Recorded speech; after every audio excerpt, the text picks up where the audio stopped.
पहला सवाल ये रहा, क्वेश्चन नंबर 1 पीएसए टाइप का पहला सवाल। चलो देखो ये बोर्ड एग्जाम 2012 का सवाल है, पढ़ो। 2012 का सवाल है, क्या कहता है?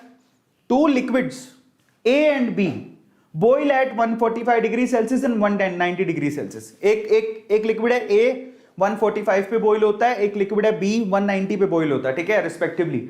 विच of them has higher vapour pressure at 80 degree Celsius.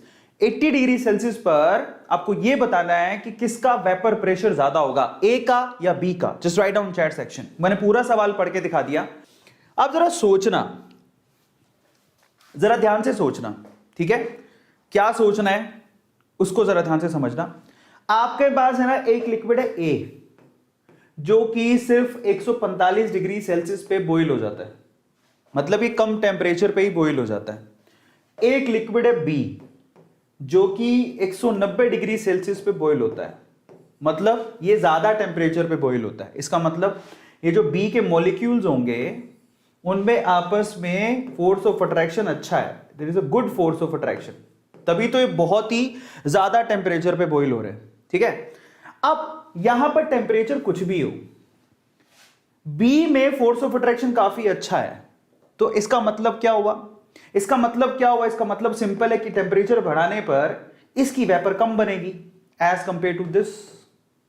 समझ में आ गया? सिंपल सी बात है यार, ये कम टेम्परेचर पे ही बॉयल हो रहा है ना। इसका मतलब क्या है कि ए और ए के बीच में जो इंटरेक्शन है, ठीक है, जो फोर्स ऑफ अट्रैक्शन है वो वीक है एज कंपेयर टू बी।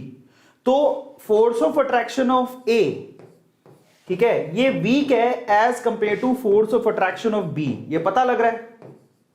ये फोर्स ऑफ अट्रैक्शन की बात हो रही है यहां पर, कंपैरिजन। तो इसका मतलब ये आसानी से बॉयल हो जाएगा, कोई भी टेम्परेचर हो, इसमें वेपर ज्यादा बनेगी। तो ए में वेपर ज्यादा बनेगी, ए में वेपर प्रेशर ज्यादा होगा क्योंकि वेपर ज्यादा बनेगी। बस इतना सा लिख के आना। तो यहां से पूछा गया आपसे हायर वेपर, तो आंसर इसका क्या बनेगा? ए। किस किसने ए दिया था? Just write down chat section. किस किसने यहां पर ए दिया था आंसर? तो फाइनली आंसर मैंने आपको समझा दिया कैसे आपको आंसर लिखना है। Vapour pressure is inversely proportional to boiling point. बड़ी समझदारी की बात है, और ये लॉजिक कहां से आया? That's very simple as well, okay. So कुछ ऐसा नहीं है जो शक्तिमान ही समझ सकता है। तो यहां पर बॉइलिंग पॉइंट के एंटी प्रोपोर्शनल होता है वेपर प्रेशर। समझ में आ गया? ज्यादा बॉइलिंग पॉइंट है, वेपर प्रेशर कम होगा। आपसे वेपर प्रेशर ज्यादा पूछा, बॉइलिंग पॉइंट कम जिसका होगा वो जीत जाएगा। तो ए आंसर आएगा इसका। तो ये एक नंबर का सवाल है, जरा सोचो, लॉजिकली सोचना, जो बेहतरीन सवाल है। अब दूसरे सवाल की तरफ चलते हैं। तो सेकंड क्वेश्चन देखो, सेकंड क्वेश्चन क्या कहता है, जो कि आप जरा देखो, ऑल इंडिया 2014 का सवाल है, 2014 का क्वेश्चन है। क्वेश्चन क्या कहता है? कहता है two liquids A and B, ठीक है, on mixing produce warm solution. जैसे ही आप ए और बी को मिक्स करते हो, बहुत बढ़िया सवाल है, this is my favourite question. कहता है जैसे ही आप ए और बी को मिक्स करते हो, जैसे ही आप लोगों ने ए और बी को मिक्स किया, एक वार्म सॉल्यूशन पैदा हुआ। वार्म सॉल्यूशन क्या मतलब है? कि सॉल्यूशन गर्म था पहले के मुकाबले। तो ये कहता है which type of deviation from Raoult law does it show. ये रोल्ट लॉ में कैसा डेविएशन शो कर रहा है, पॉजिटिव या negative? That is the question only. बेहतरीन सवाल है, बेहतरीन, and this is my favourite question. Now I will give you the exact picture what's going on. और ये मेरा फेवरेट सवाल है, second number question, this is my favourite question. अब जरा ध्यान से समझना, ये था ए, ये था बी, दोनों आए पास, तो बहुत अच्छी वाली एनर्जी रिलीज हुई, बहुत अच्छी वाली एनर्जी रिलीज हुई। इसीलिए ये वार्म था। कैसा था? वार्म, गरम, क्योंकि ए और बी पास आए, एनर्जी रिलीज हुई। इसका मतलब क्या हुआ? एनर्जी रिलीज हुई। What do you mean by that? This is exothermic. ये क्या था? एक्सोथर्मिक। यस और नो? एनर्जी रिलीज हुई मतलब एक्सोथर्मिक था। एक्सोथर्मिक के लिए डेल्टा एच का वैल्यू क्या होता है? Less than 0। और डेल्टा एच का वैल्यू लेस देन 0 किसके लिए होता है? नेगेटिवली डेविएटेड सॉल्यूशंस के लिए। So this is a negatively deviated solution. बहुत बढ़िया सवाल था, and this is my favourite question as well. This is A2's favourite question.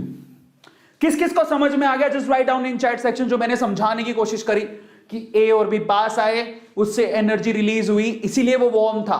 समझ में आ गया? इसका मतलब क्या हुआ? This is exotic, this is exothermic. पता है तुम्हें जो वर्ड आया एक्सोटिक वो कहां से आया?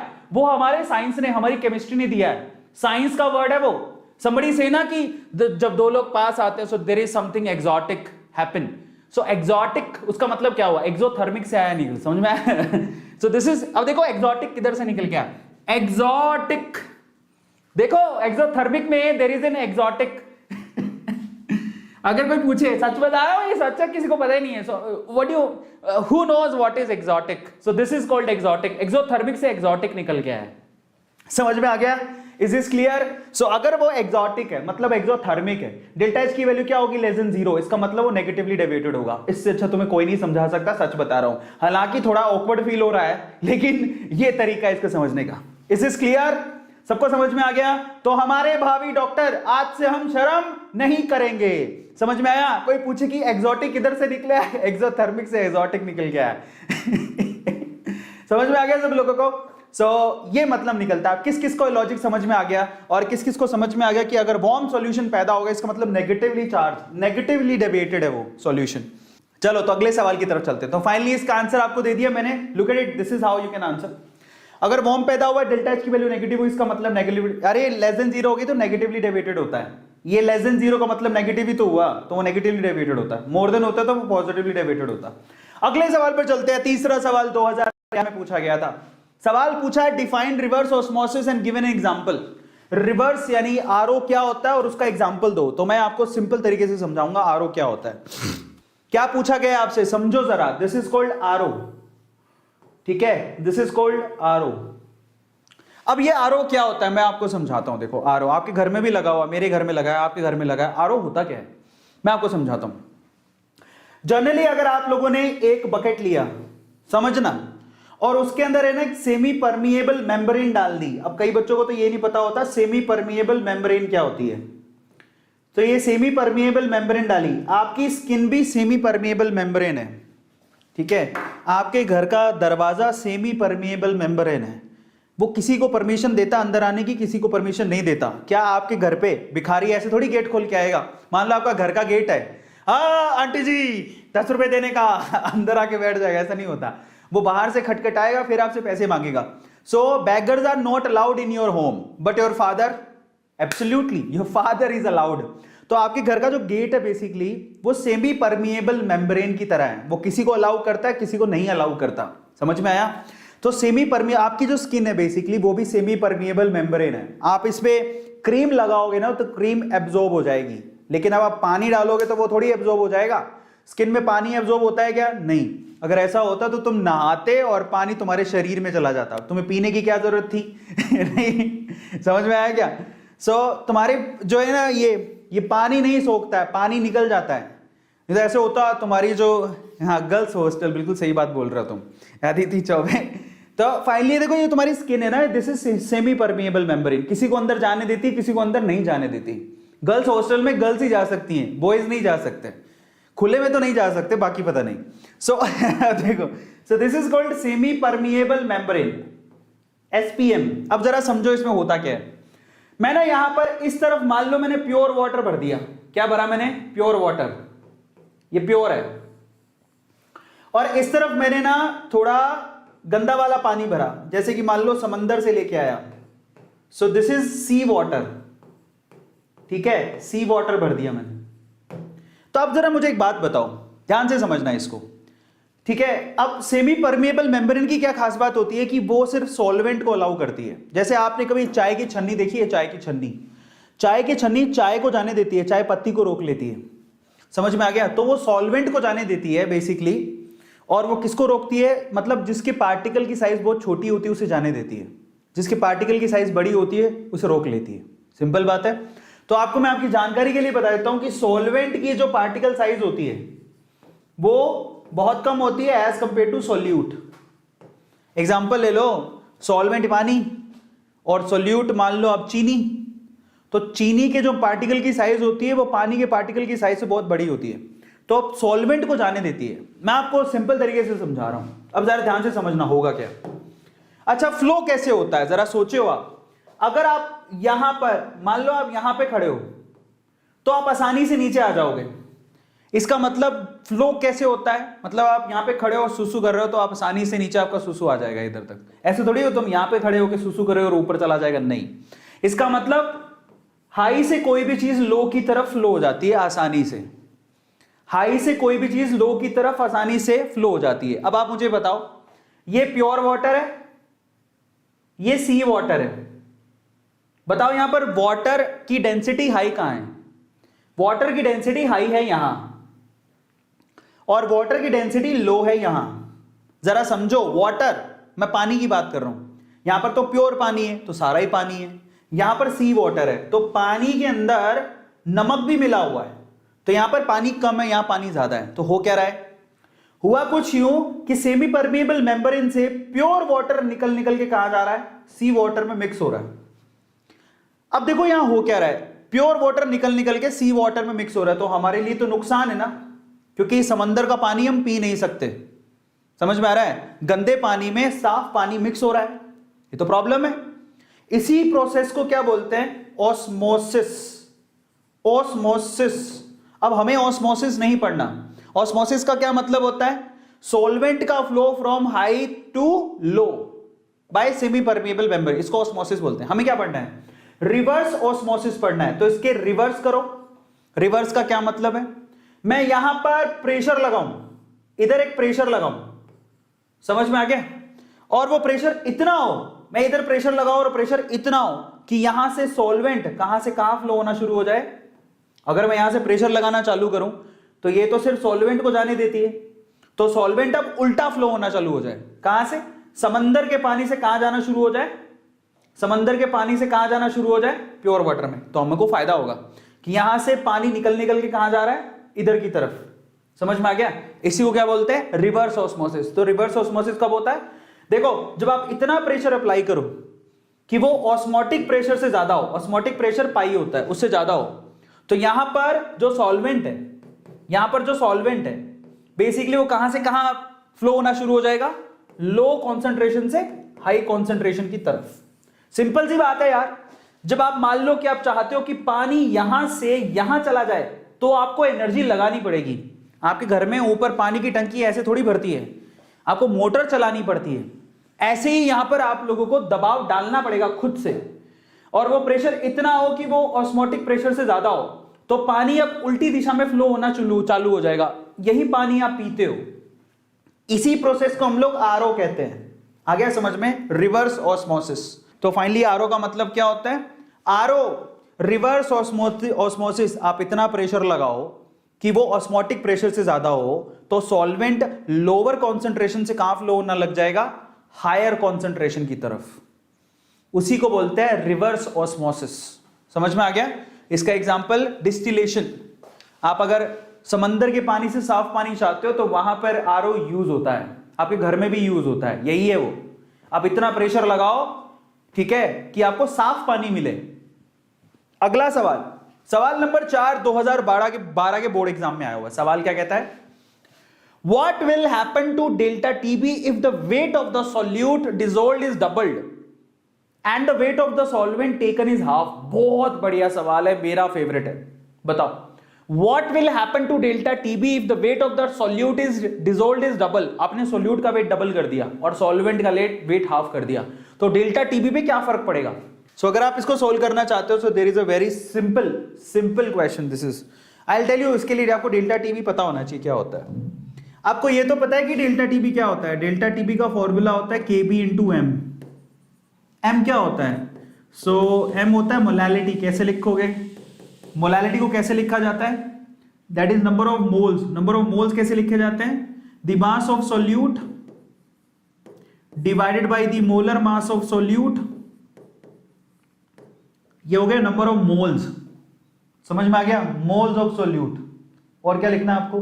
Given mass by molar mass, moles हो गया ना, ठीक है। पर केजी वेट, तो यहां पर किसका लिखते हो? Weight of solvent. अब आप मेरी बात ध्यान से सुनना। अब आपने क्या किया? इसको तो आपने कर दिया डबल, ये लो मैं रेड ब्लैक से लिख देता हूं। इसको तो आपने डबल कर दिया और इसको आपने आधा कर दिया, तो आधे का ये 2 ऊपर चला गया, तो 4 गुना हो गया ना डेल्टा टीबी, 4 टाइम्स। ये 2 और ये 2 ऊपर, 4 टाइम्स हो गया। समझ में आ गया? सो this is 4 times. Is this clear? सबको समझ में आ गया? तो दिस इज 4 टाइम्स। अगर आपने ऐसा किया तो ये 4 गुना हो जाएगी। ठीक है, तो दोबारा देखो, अगर आपने ये सोल्यूट के वेट को डबल किया और सॉल्वेंट के वेट को आधा कर दिया तो ये आधा मतलब 2 ऊपर चला जाएगा, तो ये 4 गुना हो गई ना। 2 × 2 4। और जिसको नहीं आया बेटा तुम तो महान ही हो। और ये इतना आसान है कि कई बच्चों ने, तो देखो फर्क कितना होता है। एक बात मैं बताऊं, मैं आपसे यहां ना कुछ कहना चाहता हूं।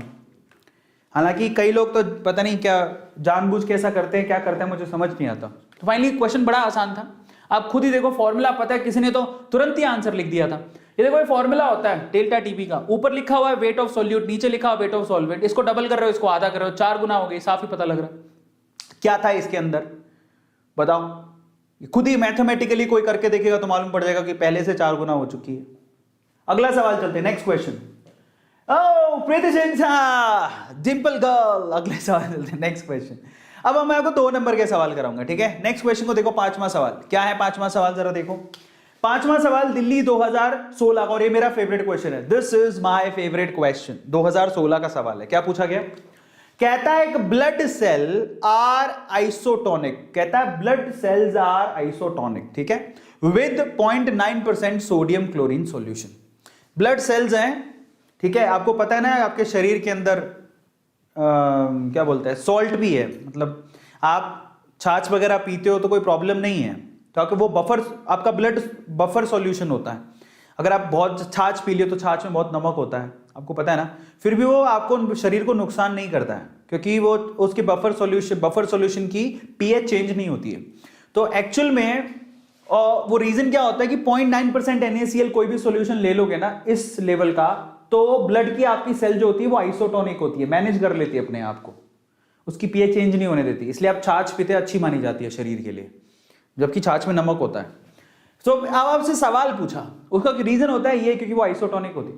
अब what happen if we place blood cells in solution. अगर आप लोगों ने ब्लड सेल को इस सॉल्यूशन में डाल दिया, 1.2% ऑफ NaCl सॉल्यूशन, वो 0.9% NaCl सॉल्यूशन के साथ कंफर्टेबल है। अचानक से आपने उसको 1.2% NaCl सॉल्यूशन में डाल दिया तो क्या होगा? फिर आपसे पूछा 0.4% NaCl सॉल्यूशन में डाल दिया तो क्या होगा? मैं आपको सिंपल वे से समझाता हूं इसका मतलब क्या है। पता है, नॉलेज बढ़ती है इससे। बच्चे नॉलेज पढ़ने के लिए करो। अब आप मेरी बात ध्यान से सुनना, ऐसा हुआ क्यों? आपको प्यास क्यों लगी? जरा सोचते हो? क्योंकि आपकी जो ब्लड सेल्स हैं उनको पानी चाहिए वर्क करने के लिए। पानी से मुझे याद है, मैं एक घूंट पानी पी लेता हूं। अगर आपको प्यास क्यों लगती है? क्योंकि आपकी बॉडी एक्चुअली 70-80% तो पानी से ही बनी हुई है, 90% व्हाटएवर, 99-98%। तो पानी के बिना आपका काम नहीं चलेगा, क्योंकि अगर ब्लड सेल्स को पानी चाहिए। अब जरा ध्यान से सुनना, हुआ क्या? ये आपकी ब्लड सेल है सपोज करो, और ये जो ब्लड सेल है आपकी, ये ब्लड सेल, ये लिखा हुआ इतने सॉल्यूशन तक कंफर्टेबल है, 0.9% सॉल्यूशन तक मैनेज कर सकते हैं अपने आप को। आपने गलती से क्या किया, उस ब्लड सेल को, मान लो कि एक कंटेनर में रखी है, उस ब्लड सेल को आपने किस में डाल दिया? समंदर के पानी में। 1.2% NaCl सॉल्यूशन का मतलब क्या हुआ? बहुत ज्यादा नमक है उसमें। समझ में आ गया? नमक 1.2%, दैट इज, इसमें नमक ज्यादा है एज कंपेयर टू दिस। इसमें तो 0.9% ही नमक है, उसमें कितना है? 1.2%। तो कह सकते हैं कि समंदर का पानी डाल दिया। तो यहां पर आपने क्या किया, ऊपर से मान लो कि समंदर का ही पानी डाल दिया जिसमें नमक ज्यादा है, तो होगा क्या? जरा आप सोचो। यहां पर आप देखो कि प्योर पानी कहां से कहां फ्लो होगा नेचुरली। ऑस्मोसिस लगाओ यहां पे। आपको पता है कि सॉल्वेंट बड़े आसानी से सेमी परमिएबल मेम्ब्रेन से हाई कॉन्सेंट्रेशन से लो कॉन्सेंट्रेशन की तरफ फ्लो हो जाता है। अब आप ध्यान से सुनना, ये है 0.9% वाला, इसका मतलब यहां पर 0.9% नमक है, बाकी पानी है। ये है 1.2% वाला बाहर, ये वाला सॉल्यूशन, यहां पर 1.2% नमक है, बाकी पानी है। तो बताओ पानी की मात्रा ज्यादा कहां है? अगर आपने 1.2% में डाला है तो यहां पर 1.2% नमक है, बाकी तो पानी है, और यहां पर 0.9% नमक है, बाकी पानी है। तो यहां पानी की मात्रा ज्यादा है अंदर। दिमाग लगाओ, मैं क्या बोल रहा हूं जरा समझो। अगर आप कहते हो 1.2% NaCl सॉल्यूशन, इसका मतलब क्या हुआ? यहां पर मैं कह दूं कि 1.2 यहां पर मान लो सोल्ट है, 100 में से 1.2 सोल्ट है, तो पानी कितना है, वाटर कितना है, 100 में से 1.2 सोल्ट है तो पानी कितना है, 1.2 घटा दो 100 में से, तो कितना बचा, दैट इज 98.8। समझ में आ गया। जबकि ये खुद कैसे बना हुआ है, 0.9% इसमें NaCl है, और बाकी कितना बचा, 100 में से 0.9 घटाओ, 99.1% पानी है। तो इसका मतलब इसमें पानी ज्यादा है, here more water, here in this there is a more water. तो यहां पर कॉन्सेंट्रेशन पानी की हाई है और यहां पर लो है।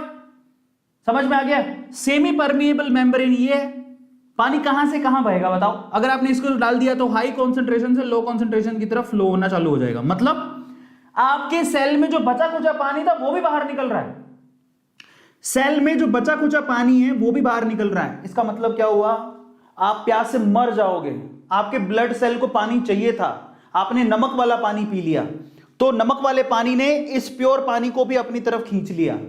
समझ में आ गया। इसी को बोलते हैं ऑस्मोसिस। तो आप जल्दी मरोगे। तो इन दैट केस आपका सेल यहां पर मर जाएगा अगर आपने 0.9% सॉल्यूशन वाले इस ब्लड सेल को 1.2% में डाल दिया, सेल विल डाई। समझ में आ गया। यहां पर सेल जल्दी मरेगा। पर अगर आपने 0.4% में डाला तो नहीं मरेगा, क्योंकि यहां पर वो 0.9 है, ये 0.4 है, यहां पर पानी की मात्रा ज्यादा है। तो अब 0.4% में डालोगे तो पानी अंदर सेल में जाएगा, ठीक है। तो यहां पर सेल नहीं मरेगा, सेल विल ग्रो इवेंचुअली। ये किस किस को समझ में आ गया, बायो के बच्चों को तो पता होगा जो मैं बोल रहा हूं।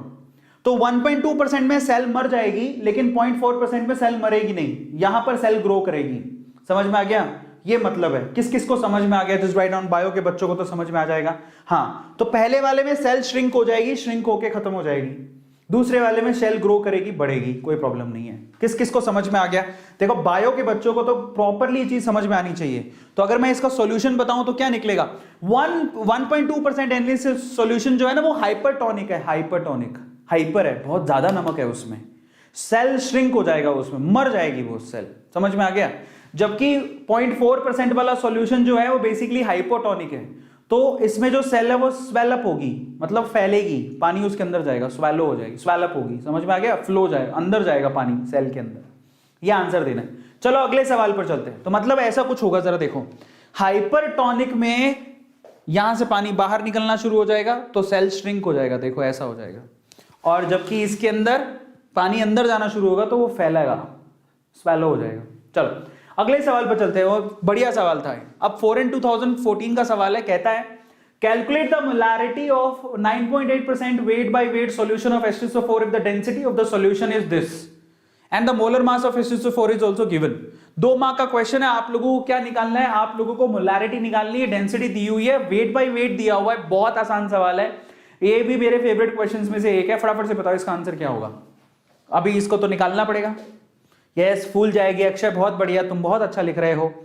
और ये रैन आदर्श बेटा, छोटी छोटी चीजों में काहे रिपीट कराते हो, इस वीडियो को दोबारा देख लेना बेटा। हैं काहे तुम डॉक्टर, कैसे बनोगे डॉक्टर बताओ। हर छोटी बात में रिपीट करने को बोलते हो तुम, इतना समझाने के बाद। मतलब कोई चीज को अगर कोई 15 मिनट समझा ले फिर भी बोलते सर रिपीट, उसको सोचो क्या बीतती होगी। वो कहता होगा यार बर्बाद, और वो भी वीडियो चल रही है जो जिसको रिपीट करके देख सकते हो खुद ही, फिर भी तुम लिखते हो चैट में रिपीट करो, तो बावड़े हो तुम। चलो देखो, अब देखो आगे इस सवाल का जवाब कैसे दोगे। This is my favourite question. अब मैं इसके लिए सिंपल टेक्निक बताता हूं। सबसे पहले आप लोग देखो ये 9.8% वेट बाय वेट का मतलब क्या है। इसका मतलब समझो, ये बहुत इंपॉर्टेंट है। इसका मतलब ये है कि अगर मैं कह दूं आपसे कि मैं यहां पर ना 3 डब्बे बनाऊंगा, सबसे पहले तो सोचो जरा, मैं यहां पर लिखता हूं सोल्यूट, ये मेरा फेवरेट क्वेश्चन है। इसको यहां पर मैं लिखता हूं सॉल्वेंट, और मैं यहां लिखता हूं सॉल्यूशन। मैंने 3 डब्बे बना लिए, ठीक है, यही होता है सॉल्यूशन में। अब कहता है 9.8% वेट बाय वेट, इसका मतलब क्या होता है पता है। अगर मैं कहूं आपसे कि सॉल्यूशन का वेट 100 ग्राम है, अगर मैं कह दूं आपसे कि सॉल्यूशन का वेट 100 ग्राम है, यहां पर अगर मैं कह दूं कि सॉल्यूशन का वेट 100 ग्राम है, तो इसका मतलब सॉल्यूट का वेट कितना होगा, 9.8 ग्राम। इसका मतलब यही होता है। अगर मैं कहूं कि सॉल्यूट 9.8 ग्राम है और सॉल्यूशन 100 ग्राम है, तो आप वेट बाय वेट निकालोगे जब, तो 9.8% ही आएगा। सबको समझ में आ गया, यस और नो। किस किस को समझ में आया?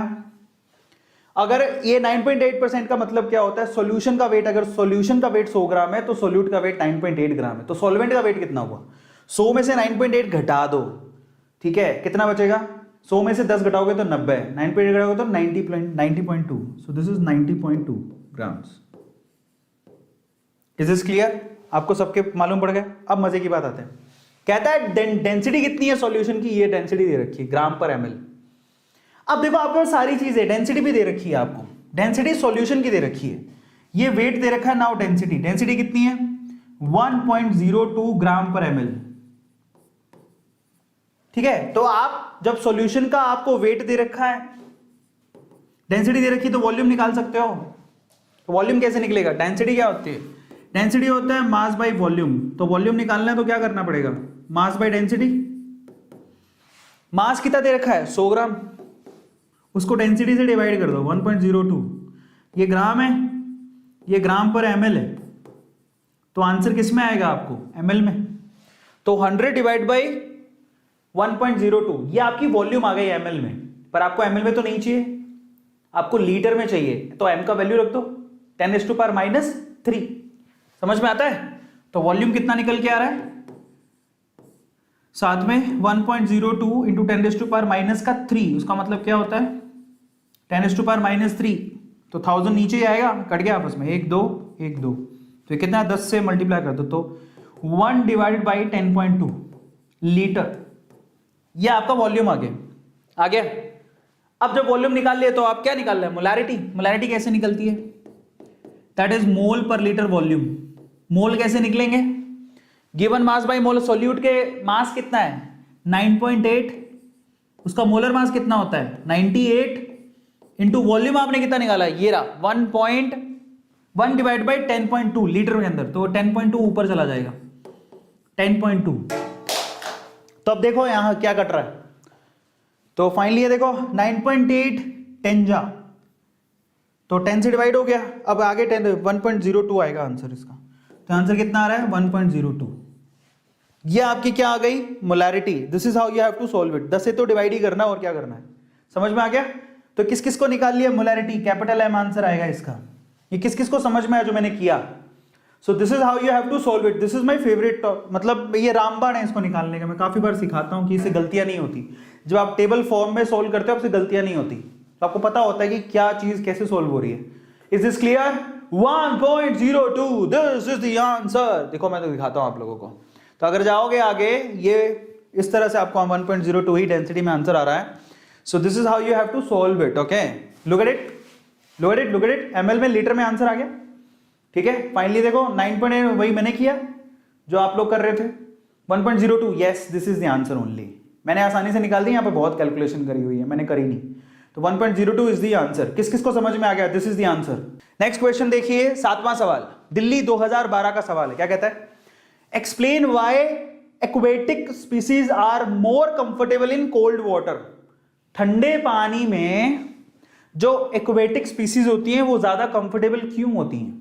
ठंडे पानी में, गर्म पानी में सरवाइव नहीं कर सकती, लेकिन ठंडे पानी में सरवाइव कर जाती हैं। क्यों? ठंडे पानी में काहे सरवाइव करती हैं? इसलिए आपने कभी देखा टाइटैनिक मूवी देखी है किसकी ने? देखो होता क्या है, देखो आपको मैं एक और चीज बताता हूं, बड़ी मस्त चीज है। शार्क और डॉल्फिन, उनको सांस लेने के लिए ना पानी के बाहर आना पड़ता है। मछलियां तो फिर भी गिल्स होते हैं उनके पास, आपको पता है ना, बायो के किस किस बच्चे को पता है कि मछलियों के गिल्स होते हैं, तो मछलियां सांस ले लेती हैं पानी के अंदर ही, पानी से ही ऑक्सीजन को निकाल लेती हैं। लेकिन जो शार्क होती है या फिर जो डॉल्फिन होती है, उन्हें ना ऑक्सीजन लेने के लिए बाहर आना पड़ता है। ये पता होना चाहिए तुम्हें, पता है ना। बाकी मछलियां गिल से पानी से ही ऑक्सीजन खींच लेती हैं। अब जरा समझो, पानी से ऑक्सीजन बाकी मछलियां खींच रही हैं, इसका मतलब पानी में ऑक्सीजन है। पानी में क्या है? पानी में ऑक्सीजन घुली हुई है। समझ में आया? तभी तो मछलियां, मछली जल की रानी कैसे बनाते हो तुम लोग ऐसे करके, ये मछलियां जी पा रही हैं।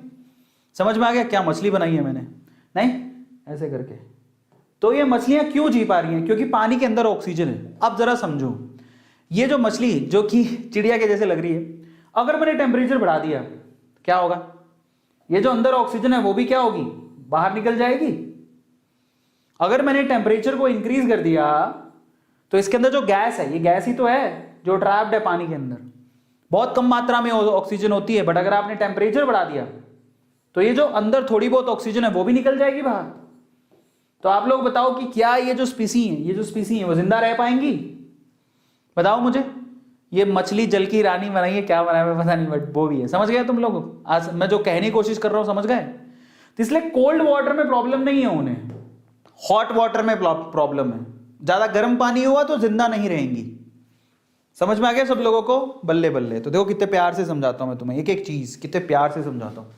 इतने प्यार से कोई एक्सोटिक बिल्कुल एक्सोथर्मिक तरीके से कोई समझाता है? नहीं समझाता। तो बस यही है। तो उसमें आप हेनरी लॉ लगा सकते हो, जितना घुली हुई, देखो प्रेशर ज्यादा होगा तो उतनी ज्यादा ऑक्सीजन घुलेगी। अब देखो टेम्परेचर की वैल्यू केएच की वैल्यू पे वेरी करती है, टेम्परेचर बढ़ाओगे तो केएच की वैल्यू बढ़ेगी जिससे सॉल्युबिलिटी घटती है, ये मतलब निकलता है। आप हेनरी लॉ से इसका आंसर कर सकते हो। समझ में आया?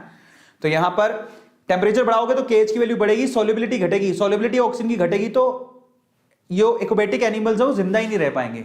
और ये अगले सवाल पर चलते हैं, next question.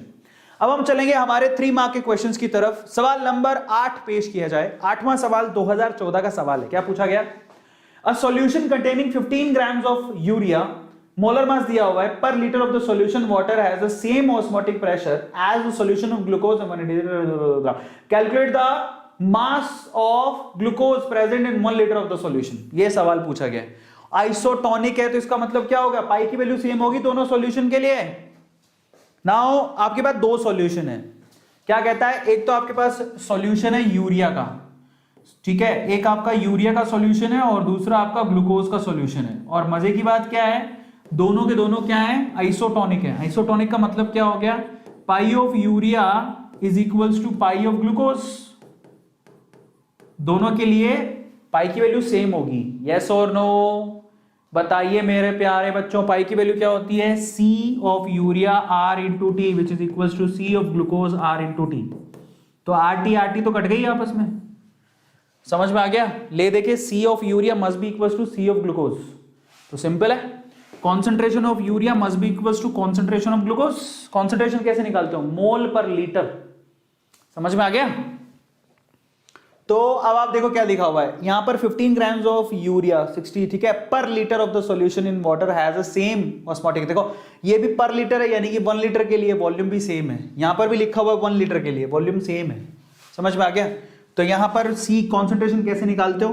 N/V, N of urea volume solution, ठीक है। यहां पर भी क्या होगा? N of glucose volume solution. Volume same है, वॉल्यूम काट दो। तो moles of urea must be equals to moles of glucose. Mole कैसे निकालते हो? Mass of urea divide by molar mass of urea, ठीक है, which is equals to mass of glucose divide by molar mass of glucose, ठीक है। अब आप मास of urea कितना दे रखा? 15 ग्राम। ये 15 ग्राम दे रखा है। इसका मोलर मास कितना होता है? 60। ये वेट आपको निकालना है, ये कितना होता है? 180। तो 63 जा, तो वेट कितना आ गया? 45। आइला हमने ये क्वेश्चन कर दिया। बताओ, श्वेता को नहीं आया? श्वेता बिजी है, श्वेता चुगली करने में बिजी है, उसने माइक ऑफ कर दिया है, इसलिए श्वेता को नहीं आएगा, ठीक है। तो फाइनली आप लोग आंसर करो। मुझे तो ये समझ नहीं आया उसने ऐसा क्या बोल दिया था। 45 आंसर है, किस किस को समझ में आ गया? Just write down chat section. कैसे आएगा? Just write down chat section 45। तो फाइनली आंसर कैसे निकालना है? यस यस यस यस, बल्ले बल्ले, एवरीथिंग इज बल्ले बल्ले। 45 ग्राम्स आंसर आएगा। This is how you have to solve it. आ गया? ये तुम्हारा 9वां सवाल। क्या कहता है? What type of deviation is shown by mixture of ethanol and acetone?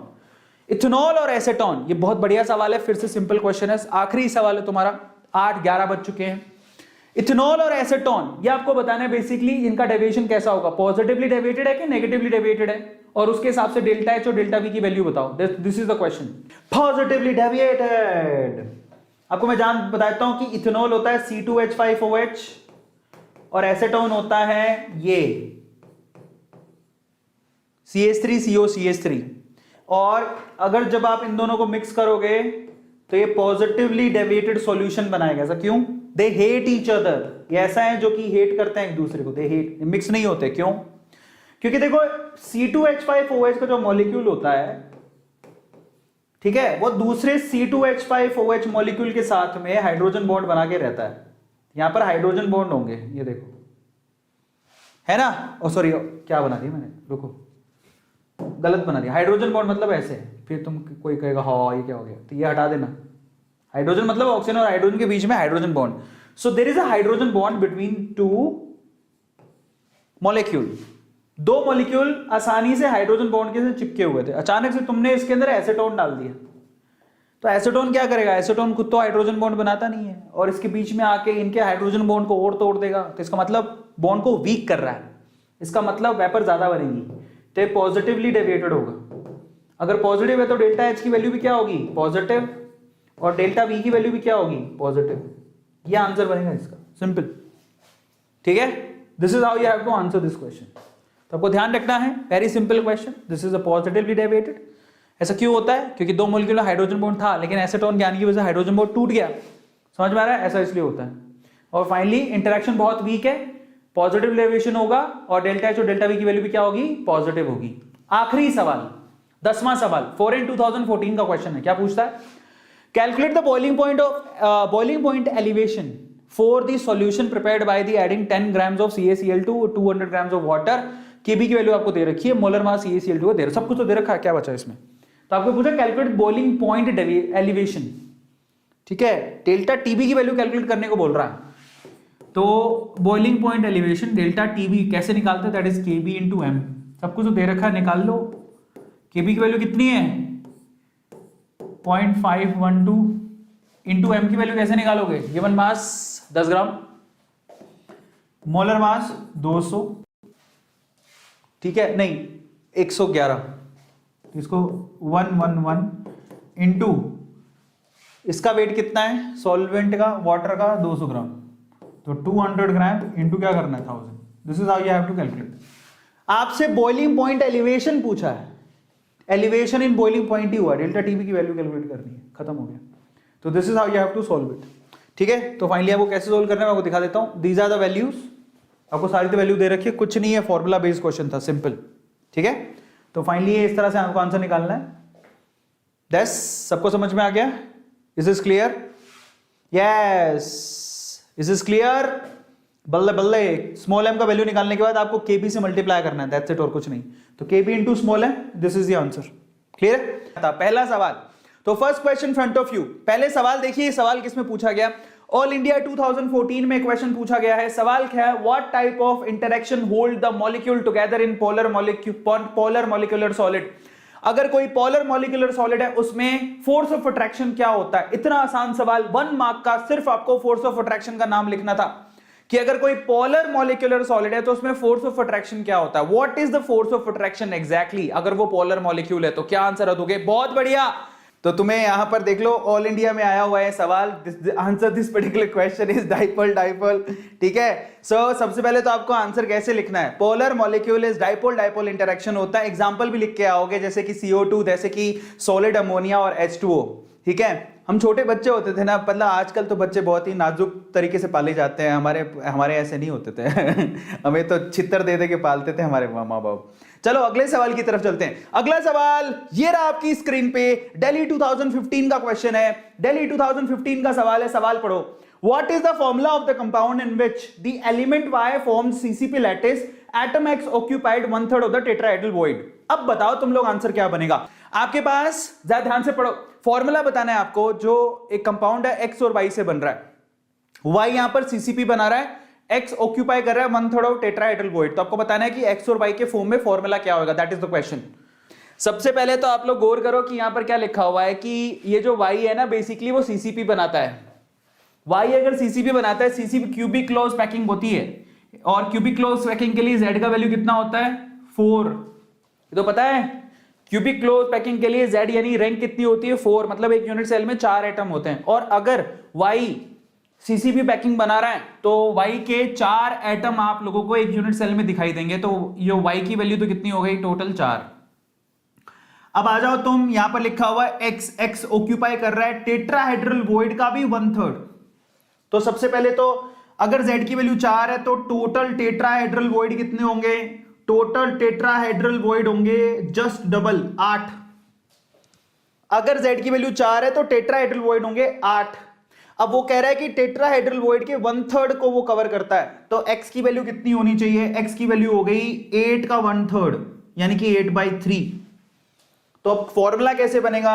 x की वैल्यू तो आ गई 8/3, जबकि y की वैल्यू कितनी हो गई 4। इसको सिंप्लीफाई करने के लिए मल्टीप्लाई कर दो, इसको भी 3 से मल्टीप्लाई करो, इसको भी 3 से मल्टीप्लाई करो, तो ये क्या हो गया? x की वैल्यू तो हो गई 8 और y की वैल्यू कितनी हो गई 12। अब इसको और सिंप्लीफाई कर सकते हो, 4 के पहाड़े से जाएगा, ठीक है, 4 दूनी 8, 4 तिया 12, ये होगा x2y3।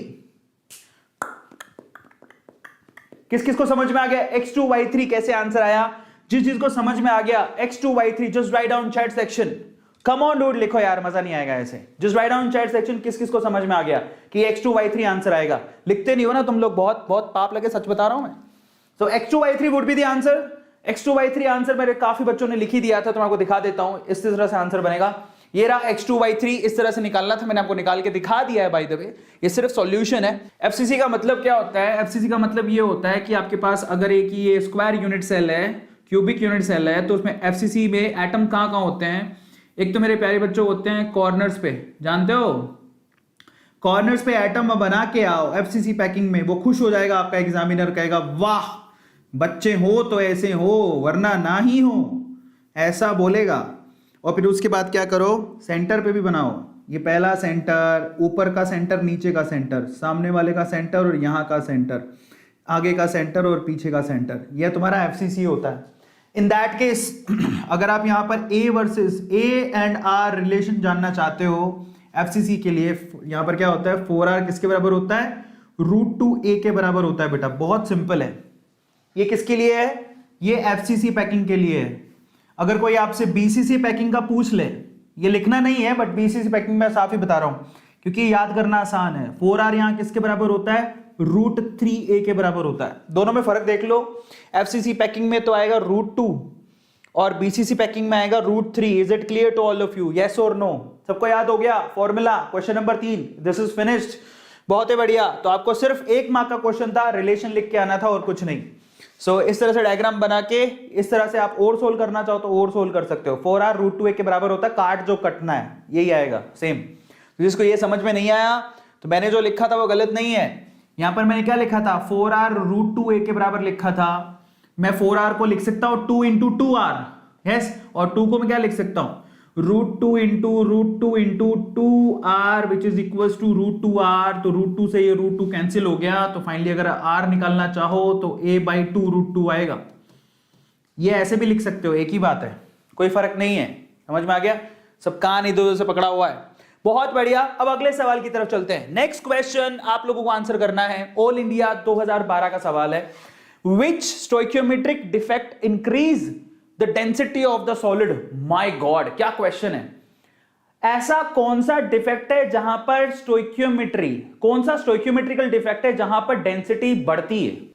तो यहां पर ऑल इंडिया 2012 के सवाल का पूछा गया था। देखो 1 नंबर, ऐसे सवालों में 1 नंबर बनते हैं। आंसर इज इंटरस्टिशियल डिफेक्ट बनेगा इसका आंसर। मैं आपकी जानकारी के लिए आपको बता देता हूं, इंटरस्टिशियल में क्या होता है बेसिकली, ये एटम्स में होता है, आयंस में नहीं है। डिफेक्ट एटम मॉलिक्यूल्स में होता है। एटम या मॉलिक्यूल जो आयन नहीं होते, उनमें बाहर से फॉरेन एटम्स आते हैं जो इंटरस्टिशियली बैठ जाते हैं, जिससे डेंसिटी इंक्रीज होती है। That is the answer. तो इंटरस्टिशियल डिफेक्ट कहलाएगा वो। Is this clear? बहुत बढ़िया। अब हम चल रहे हैं अगले सवाल पर। बहुत बढ़िया, ताली बजाने का मन कर रहा है। और ये देखो अंकल भी पूरे खुश हैं हमारे जज साहब। चलिए तो अब अगले सवाल की तरफ चलते हैं। नेक्स्ट क्वेश्चन अब करेंगे हम लोग ऐसे 1 टाइप के क्वेश्चन जो 2 मार्क के आते हैं, ठीक है? तो चलो अगला सवाल, नेक्स्ट क्वेश्चन ये रहा आपके सामने। ऑल इंडिया 2013 का सवाल है। क्या पूछा गया? A compound forms HCP structure. What is the total number of voids in 0.5 moles of it? How many of these are tetrahedral voids? मेरा फेवरेट क्वेश्चन है। This is my favorite question। अगर आपने कर दिया तो मैं मान जाऊंगा यार आप में दम है। सवाल क्या पूछा गया?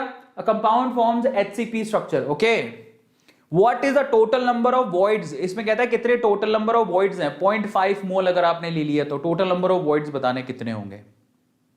फिर आपसे कहता है how many these are tetrahedral, इनमें से टेट्राहेड्रल वॉइड कितने हैं। 2 मार्क का सवाल है और बेहतरीन सवाल है, बेहतरीन। आप पढ़ो सवाल क्या लिखा हुआ है, बिना उसके आंसर मत करना। एक कंपाउंड है जो कि HCP पैकिंग बनाता है, इसका मतलब एक यूनिट सेल के अंदर टोटल कितने होंगे, 4 एटम्स होंगे। खैर उससे मतलब नहीं है, सवाल पूछा गया व्हाट है, उससे मतलब है what is the total number of voids in 0.5 moles of it. अगर इसका आपने 0.5 मोल्स लिए, ठीक है, तो टोटल नंबर ऑफ वॉइड्स कितने होंगे, और उसमें से फिर टेट्राहेड्रल वॉइड कितने होंगे। बेहतरीन सवाल है, बेहतरीन सवाल। तो अब आते हैं, कहते हैं यहां पर HCP पैकिंग है and what is the total number of voids in 0.5 moles of it. Okay, हमें मेरी बात ध्यान से सुनना। अगर एक यूनिट सेल में Z की वैल्यू 4 हो, ध्यान से समझना, या N मान लो, Z की वैल्यू N हो, तो उसमें टोटल टेट्राहेड्रल वॉइड कितने होते हैं। टेट्राहेड्रल वॉइड जस्ट डबल होते हैं, जस्ट डबल होते हैं, ट्वाइस ऑफ N होते हैं। और ऑक्टाहेड्रल वॉइड कितने होते हैं, ऑक्टाहेड्रल वॉइड होते हैं N। अब यहीं से लॉजिक आप पकड़ लोगे तो टोटल वॉइड्स कितने हुए, टोटल वॉइड्स, बस यहीं से सारा लॉजिक पकड़ना है और कुछ नहीं। N और twice of N plus N कितना होता है, थ्राइस ऑफ N। ये लो, बस यही करना था और कुछ नहीं। अब मैं आपको समझाता हूं, आपको सिर्फ N की वैल्यू निकालनी है। यहां N क्या होगा जरा देखो ना, 0.5 मोल दिया हुआ है। क्या मतलब है इसका, आपको पता है कि एक मोल में नंबर ऑफ एटम कितने होते हैं, 6.023 इंटू 10⁻23, 22 भी लिख सकते हो। तो 0.5 मोल्स में कितने होंगे, 6/2। यस, आधा ही तो कर रहे हो। ये इतने आया सबको समझ में, यस और no, can you please answer this question, yes और नो, आ गया सबको समझ में। एक मोल में इतने आइटम होते तो आधे मोल में कितने होंगे, उसका आधा। तो तुम्हारे पास N का वैल्यू आ गया, N का वैल्यू कितना है, 3.023 को क्या 12 मान लो, 012 इंटू 10⁻23, ये N का वैल्यू है। एक मोल में इतने आइटम होते तो 0.5 मोल में इतने आइटम होंगे। सबको समझ में आ गया। और आप देखो टोटल जितने एटम हो उसके 3 गुना वॉइड निकलेंगे, टोटल वॉइड। देखो जरा ध्यान से, अगर जरा ध्यान से इसको चेक करना, अगर Z का वैल्यू N है तो टेट्राहेड्रल वॉइड होंगे twice of N, octahedral void होंगे N, तो टोटल वॉइड कितने होंगे, थ्राइस ऑफ N। अब आपके पास ये देखो N की वैल्यू कितनी है, ये आपको समझ में आ गया। N की वैल्यू है 3 इंटू 10⁻23, इसको मात्र आपको 3 से मल्टीप्लाई करना है, 3 3 9, सो 9 इंटू 10⁻23, दैट्स इट, और कुछ नहीं है। टोटल वॉइड्स में टेट्राहेड्रल वॉइड कितने होंगे, टेट्राहेड्रल वॉइड उसको 2 से मल्टीप्लाई कर देना है, 6 इंटू 10⁻, तो आंसर कितना आएगा। सो टेट्राहेड्रल वॉइड होंगे 6 इंटू, अप्रोक्सीमेटली लिख रहा हूं 10⁻23, और टोटल वॉइड्स कितने होंगे, that is 9 into 10⁻23। That's how you have to answer this question. तो आपको दिखा देता हूं, जिस जिसको समझ में आ गया, काफी बच्चों ने तो इसका आंसर निकाल ही दिया था, बट फिर भी मैं आपको दिखा देता हूं, जरा आप समझो। Number of atom in 0.5 moles of HCP, तो क्या करना है, एक मोल में होता है 6.023 इंटू 10⁻0.5 में कितने होंगे, निकाल लिया था हमने। सबको समझ में आ गया। अब आप देखो नंबर ऑफ ऑक्टाहेड्रल वॉइड, जितने नंबर ऑफ एटम होते हैं उतने ऑक्टाहेड्रल वॉइड होते हैं, जानते हो, तो आंसर आ गया ये। अब number of tetrahedral void just double होते हैं, 2 से मल्टीप्लाई करना था, तो टोटल इन दोनों को जोड़ना था, तो टोटल आ जाता। टेट्राहेड्रल वॉइड आपने निकाल ही लिया। बहुत बढ़िया, काफी बच्चों ने करेक्ट आंसर दिया, और 2 नंबर पक्के अगर आप ये करके आ गए तो है कुछ नहीं। बच्चों को डर लगता है बट है कुछ नहीं इसके अंदर। चलिए अब अगले सवाल की तरफ चलते हैं। दिल्ली 2010 का सवाल है। सवाल क्या पूछा गया, chromium metal crystallizes in a body centred lattice, okay, BCC, is length of the unit cell is 287 picometre. अब आपसे सवाल क्या पूछता है, calculate the atomic radii of chromium. इतना आसान सवाल, इतना आसान सवाल। तो अब इसका आंसर कैसे करोगे, मैं डायरेक्टली करके दिखा देता हूं। आपको क्या दिया हुआ है जरा आप चेक करो, this is body centred. Body centred के लिए 4R किसके बराबर होता है, बताया था थोड़ी देर पहले, किसके बराबर होता है, √3a के बराबर होता है। अब आपको निकालना क्या है, एटॉमिक रेडियाई, तो R का वैल्यू निकालना है। कैसे निकालोगे, √3 इंटू a/4, यस, √3 इसकी वैल्यू रख देना। एक की वैल्यू कितनी दे रखी है आपको, ये रही 287 पिकोमीटर में आप आंसर निकाल सकते हो, ठीक है। तो पिकोमीटर को एज इट इज रख दो, उसको 4 से डिवाइड कर दो, तो रेडियस आपकी 4 आपके किस में आ जाएगी, पिकोमीटर में आ जाएगी। Is this clear. दिल्ली 2010 का सवाल है, आगे कैलकुलेशन करनी थी और इसमें 2 मार्क आपके पक्के थे। किस किस को समझ में आ गया ये question, just write down chat section. किस किस को लगता है ये तो क्वेश्चन बेहद आसान था। कम ऑन डोट, सिर्फ फॉर्मूला बेस्ड क्वेश्चन था। जरा देख लो, फॉर्मूला बेस्ड क्वेश्चन था और कुछ नहीं। आर की वैल्यू इतनी आएगी पिकोमीटर में, ये रही आपके सामने, दैट्स इट। अगला सवाल, सवाल नंबर 7, ऑल इंडिया 2014 का सवाल है। क्या पूछा गया है? अरे सवाल तो मैंने दिखाया नहीं आपको।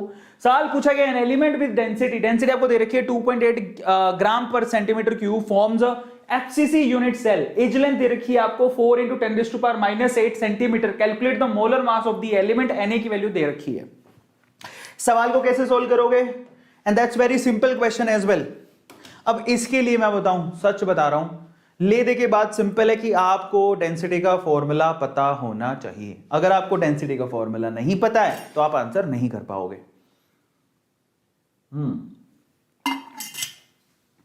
किस किस को डेंसिटी का फॉर्मूला आता है बताओ? सॉलिड स्टेट में डेंसिटी का फॉर्मूला किस किस को याद है? Just write down chat section. मेरे से जो, हाँ मनन खान, महम खान ने तो लिख ही दिया है। किस किस को आता है डेंसिटी का formula? Just write down chat section. बताऊं कैसे याद करना है? ये वाला, जन्म जन्म जन्म साथ चलना यूं ही, कसम तुझे कसम आके मिलना यूं ही, एक चाहे तुम ही दो बदन एक। गाना नहीं आता मेरे को। तेरी होके हमेशा ही रहना, कभी ना कहना अलविदा। जरा देखो, एक बात बताऊं मैं तुम, देखो इसका आंसर कैसे निकालना है। तो there is a song called जनम जनम जनम and that is very famous song.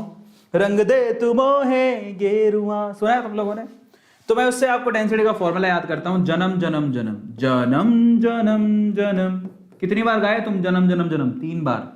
तो एक ही, और किसने गाया था? अरिजीत सिंह ने। तुम्हें फॉर्मूला कौन बताता है? ए स्क्वायर।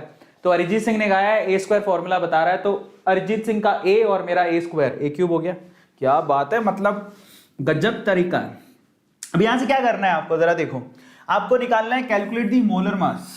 मोलर मास कैलकुलेट करना है, मोलर मास निकाल लो। तो आपको डेंसिटी से एवोगैड्रो नंबर को मल्टीप्लाई करना है, ए क्यूब को मल्टीप्लाई करना है और जेड से डिवाइड करना है, दैट्स इट, और कुछ नहीं है। बस आप इतना ट्राई करो कि सारी जो यूनिट है ना, जैसे कि डेंसिटी की यूनिट अगर आप सेंटीमीटर में लिया हुआ है, सेंटीमीटर क्यूब, तो ये ए की वैल्यू भी सेंटीमीटर में होनी चाहिए, जो कि है। तो एम की वैल्यू कैसे निकालोगे? सबसे पहले तो रो की वैल्यू कितनी दे रखी है? ये रहा 2.8, सबको एज इट इज लिखो। देखो 2.8 साथ में लिखो gram centimetre cube inverse, sorry -3 लिख दिया। यूनिट के साथ लिखोगे तो अच्छा रहेगा। और इनटू Na का वैल्यू क्या है आपके पास? ये रहा 6.022 इंटू 10⁻23 मोल इनवर्स। लिखो, यूनिट के साथ लिखो तो ज्यादा अच्छा रहेगा। फिर आप ए क्यूब की वैल्यू लिखो, देखो वो रही, वो कितनी है?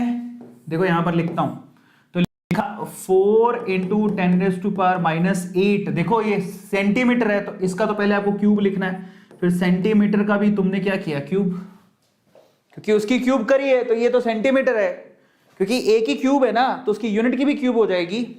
लिख दिया। नीचे जेड का वैल्यू क्या है? ये एफसीसी पैकिंग है, तो जेड की वैल्यू कितनी होती है? 4, तो इसको 4 से डिवाइड करना है। अब आप मेरी बात ध्यान से सुनो, यहां पर आप खुद ही देखो कि टोटल यूनिट लास्ट में कितनी निकल के आ रही है। ये सेंटीमीटर माइनस का 3 और सेंटीमीटर 3 कट गया आपस में। अब यूनिट क्या निकल के आ रही है? जरा देखो, ये रहा ग्राम और ये क्या है? पर मोल। तो एम की वैल्यू ग्राम पर मोल में आ रही है, समझ में आ गया? सो एम की वैल्यू आपको यूनिट भी दे रही है, दैट इज ग्राम पर मोल। इसका मतलब आप सही से कैलकुलेट कर रहे हो। Is it clear? और फिर आपको क्या करना है? ये 2.8 ये नंबर आपसे मल्टीप्लाई करने हैं, खत्म कहानी। So this is how to you have to solve it. Is this clear? किस किस ने यहां पर पूरे के पूरे 2 मार्क बनाए? Just write down chat section. किस किस ने यहां पर पूरे के पूरे 2 मार्क बनाए? वो खुश हो जाएगा, एकदम खुश होने का। सबको समझ में आ गया? This is how you have to solve. यहां पर 2 चीजें हैं, एक तो आपको फॉर्मूला पता होना चाहिए, जन्म जन्म जन्म। दूसरा आप ट्राई करो कि इसके अंदर जो डेंसिटी है वो भी सेंटीमीटर में गिवन हो और यूनिट उसकी, और ए की यूनिट भी सेंटीमीटर में गिवन हो, तब जाके काम आपका आसानी से बन जाएगा। डेटा रखना और कुछ नहीं है तो उसको कन्वर्ट कर लो। समझ में आ गया? बस इतना ध्यान रखोगे, काम हो जाएगा। चलिए, तो फाइनली आपको मैं आंसर दिखा देता हूं।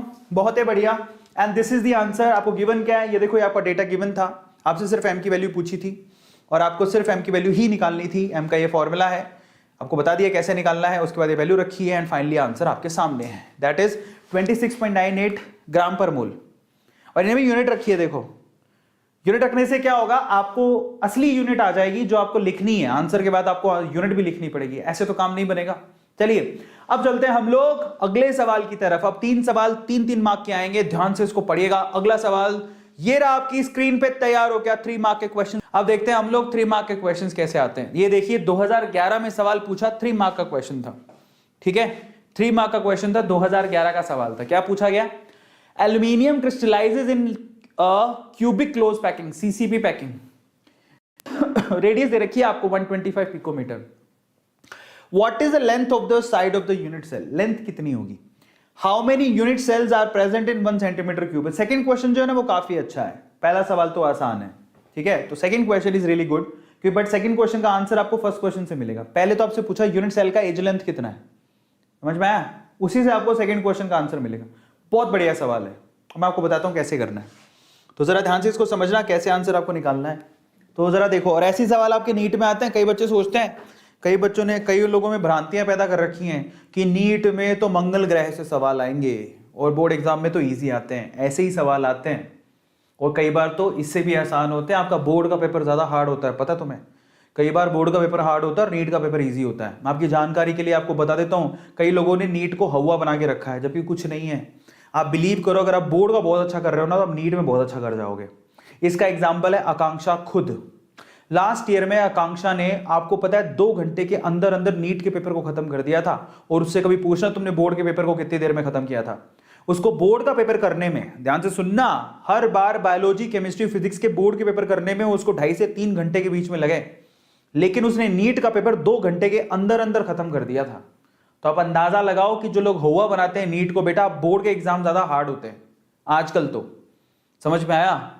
हमारे चुन्नू मुन्नू बच्चों के लिए खुशखबरी, नीट का एग्जाम है ना, हमारे चुन्नू मुन्नू बच्चों के लिए। ऐसे किया तो देखो, मेरी तरफ से कर दो तुम, ऐसे क्या करोगे, हमारे चुन्नू मुन्नू बच्चों के लिए खुशखबरी, नीट का एग्जाम आसान होता है। सच बता रहा हूँ, पूछ लो, आकांक्षा दीदी से जाके पूछो, बोला अरविंद सर ऐसे कह रहे थे, आप सच सच बताओ। किसी भी टॉपर से जाके पूछ लो, बता देगा, है ना। सो किस किस को एक खुशखबरी अच्छी लगी, उसके बाद मैं क्वेश्चन सोल्व करता हूँ। ऐसा अब मैं तो तुम्हारे कंप्यूटर से निकल के, लैपटॉप से निकल के, मोबाइल से निकल के ऐसे तो कर नहीं सकता हूँ यूं करके। तो मैं अब जैसे, बस तुम अपना हाथ लो, ऐसे समझो अरविंद सर ने पकड़ा, ऐसे गाल ऐसे पकड़ा, मेरे चुन्नू मुन्नू बच्चे के लिए खुशखबरी। अरे एक बात बताऊं, जो छोटे बच्चे होते हैं ना, पता है इतने क्यूट के होते हैं, और स्पेशली वो गोलगप्पे जैसे छोटे बच्चे होते हैं, रसगुल्ले जैसे छोटे बच्चे देखे आपने, उनके गाल एकदम ऐसे मोटे मोटे से होते हैं, वो तो इतने प्यारे लगते हैं ना। आप कभी बच्चे देखना, जो बच्चा गोल मटोल सा एकदम गुब्दू सा होगा, गुब्दू समझते हो, गाल निकले होंगे, पक्का आपका मन करेगा उसके गाल को खींचने का, ऐसे करके ने ने ने, उसको बड़ा गुस्सा आता है, आपको मजा आता है नहीं। सो मेरे गुपचू गुपचू से प्यारे से बच्चों, तुम्हारे लिए खुशखबरी है। तो चलो अब मैं इसका आंसर देता हूं, जरा ध्यान से देखो इसको कैसे सोल्व करोगे। That's very easy. सबसे पहले तो क्या दिया हुआ है, क्यूबिक क्लोज पैकिंग दे रखी है, सीसीपी। तो सीसीपी और एफसीसी में कोई फर्क नहीं होता, फॉर्मूला सेम ही रहेगा। इन दैट केस 4R किसके बराबर होता है, √2a के, चाहे सीसीपी पैकिंग हो चाहे एफसीसी पैकिंग हो। समझ में आ गया, सेम ही रहेगा, कोई फर्क नहीं है। अब आपको निकालना क्या है, ए की वैल्यू निकालनी है। ए कैसे निकालोगे, 4R/√2 निकाल लो। ये पहले सवाल का जवाब है। आर की वैल्यू कितनी दे रखी है आपको, किधर गया बे, बोरा 125 पिकोमीटर। तो 4 × 125, ठीक है, ये पिकोमीटर है। चाहो तो उसको देखो सेंटीमीटर में कन्वर्ट कर लो तो ज्यादा ठीक है। क्यों, क्योंकि यहां पर जो वॉल्यूम दे रखा है वो आपको सेंटीमीटर में दे रखा है। तो एक पिकोमीटर में कितने सेंटीमीटर होते हैं, 10⁻⁻, पिकोमीटर मतलब 12 होता है, 10⁻⁻10। तो इसको कन्वर्ट कर लो 10⁻⁻10। आर की वैल्यू को पिकोमीटर से सेंटीमीटर में कन्वर्ट कर लिया। सो दिस इज सेंटीमीटर। अब आंसर जो आएगा बेट तुम्हारा ए का, वो सेंटीमीटर में आएगा, ठीक है। ये तो पता है ना, पिको मतलब 12 होता है, मतलब -12, उसको -10 अगर सेंटीमीटर में कन्वर्ट करना है तो -10 से मल्टीप्लाई करना पड़ेगा, तभी तो -2 बचेगा। समझ में आ गया सब लोगों को। सो 4 125 10⁻⁻10 अब सेंटीमीटर में हो गया, तभी तो 10⁻⁻2। सबको समझ में आ गया ना ये कैसे किया। इज दिस क्लियर कि मैंने 10⁻⁻10 से मल्टीप्लाई क्यों किया। अब आपके पास ए का वैल्यू आ गया विच इज इन सेंटीमीटर। अब मैंने सेंटीमीटर में क्यों निकाला पता है, आपसे आगे क्या पूछ रहा है, ये क्या है, ये एक यूनिट सेल का एज लेंथ है। समझ में आया, एज लेंथ है ये एक यूनिट सेल का। तो एक यूनिट सेल का अगर ये एज लेंथ है तो बताओ 1 यूनिट सेल का वॉल्यूम कितना हुआ? 1 यूनिट सेल का वॉल्यूम, 1 यूनिट सेल का वॉल्यूम कितना हुआ? That is a cube. तो जो भी आपको ऊपर दे रखा है उसकी क्यूब करोगे, जो कि सेंटीमीटर क्यूब में आएगी। समझ में आ गया? तो एक यूनिट सेल की वॉल्यूम कितनी है? इस ये जो भी आ रहा है डेटा उसकी क्या करोगे? क्यूब। समझ में आ गया? अब आओ सेकंड क्वेश्चन की तरफ। कहता है how many unit cells are in 1 centimetre cube. तो आपको ये सवाल पूछ रहा है कि अगर आपके पास वॉल्यूम हो 1 सेंटीमीटर क्यूब तो उसमें यूनिट सेल कितनी होंगी? तो आप जरा सोचो, दिमाग लगाओ। एक यूनिट सेल का वॉल्यूम ये है। समझ में आ गया? Volume of 1 unit cell. तो आपसे सवाल पूछा गया कि 1 सेंटीमीटर क्यूब अगर आपके पास स्पेस हो तो उसमें कितने यूनिट सेल होंगे? तो आपको क्या करना है? टोटल स्पेस 1 सेंटीमीटर क्यूब को यूनिट सेल की एक वॉल्यूम से भाग दे दो। समझ में आ गया? क्योंकि एक यूनिट सेल इतना वॉल्यूम घेरती है। खत्म हो गई कहानी। तो बेसिकली आपको क्या करना है? सेकंड क्वेश्चन का आंसर कैसे निकलेगा? टोटल, दिमाग लगाओ, total number of unit cells, ठीक है, इन 1 सेंटीमीटर क्यूब। कैसे निकालोगे? वो कैसे निकालोगे? Which is total volume 1 divided by volume of 1 unit cell. ये दे रखा आपको, इसी का क्यूब करना था, इस डेटा का। मैं मान लेता हूं कि ये टोटल डेटा निकल के आ रहा है वो x मान लेते हैं। तो x की क्यूब करनी है आपको, नीचे से उसको डिवाइड कर देना है। यहां x की क्यूब कर दोगे तो ये total number of unit cells आ जाएंगी। आया समझ में? ध्यान से सुनो, एक यूनिट सेल का इतना वॉल्यूम है। आपसे पूछा कि आप बताओ कि अगर एक यूनिट सेल इतना वॉल्यूम घेरती है तो 1 सेंटीमीटर क्यूब में कितने यूनिट सेल्स होंगे? यही सवाल पूछा आपसे, ठीक है? तो अब आपको रियल एक्चुअल आंसर की तरफ लेके चलता हूं।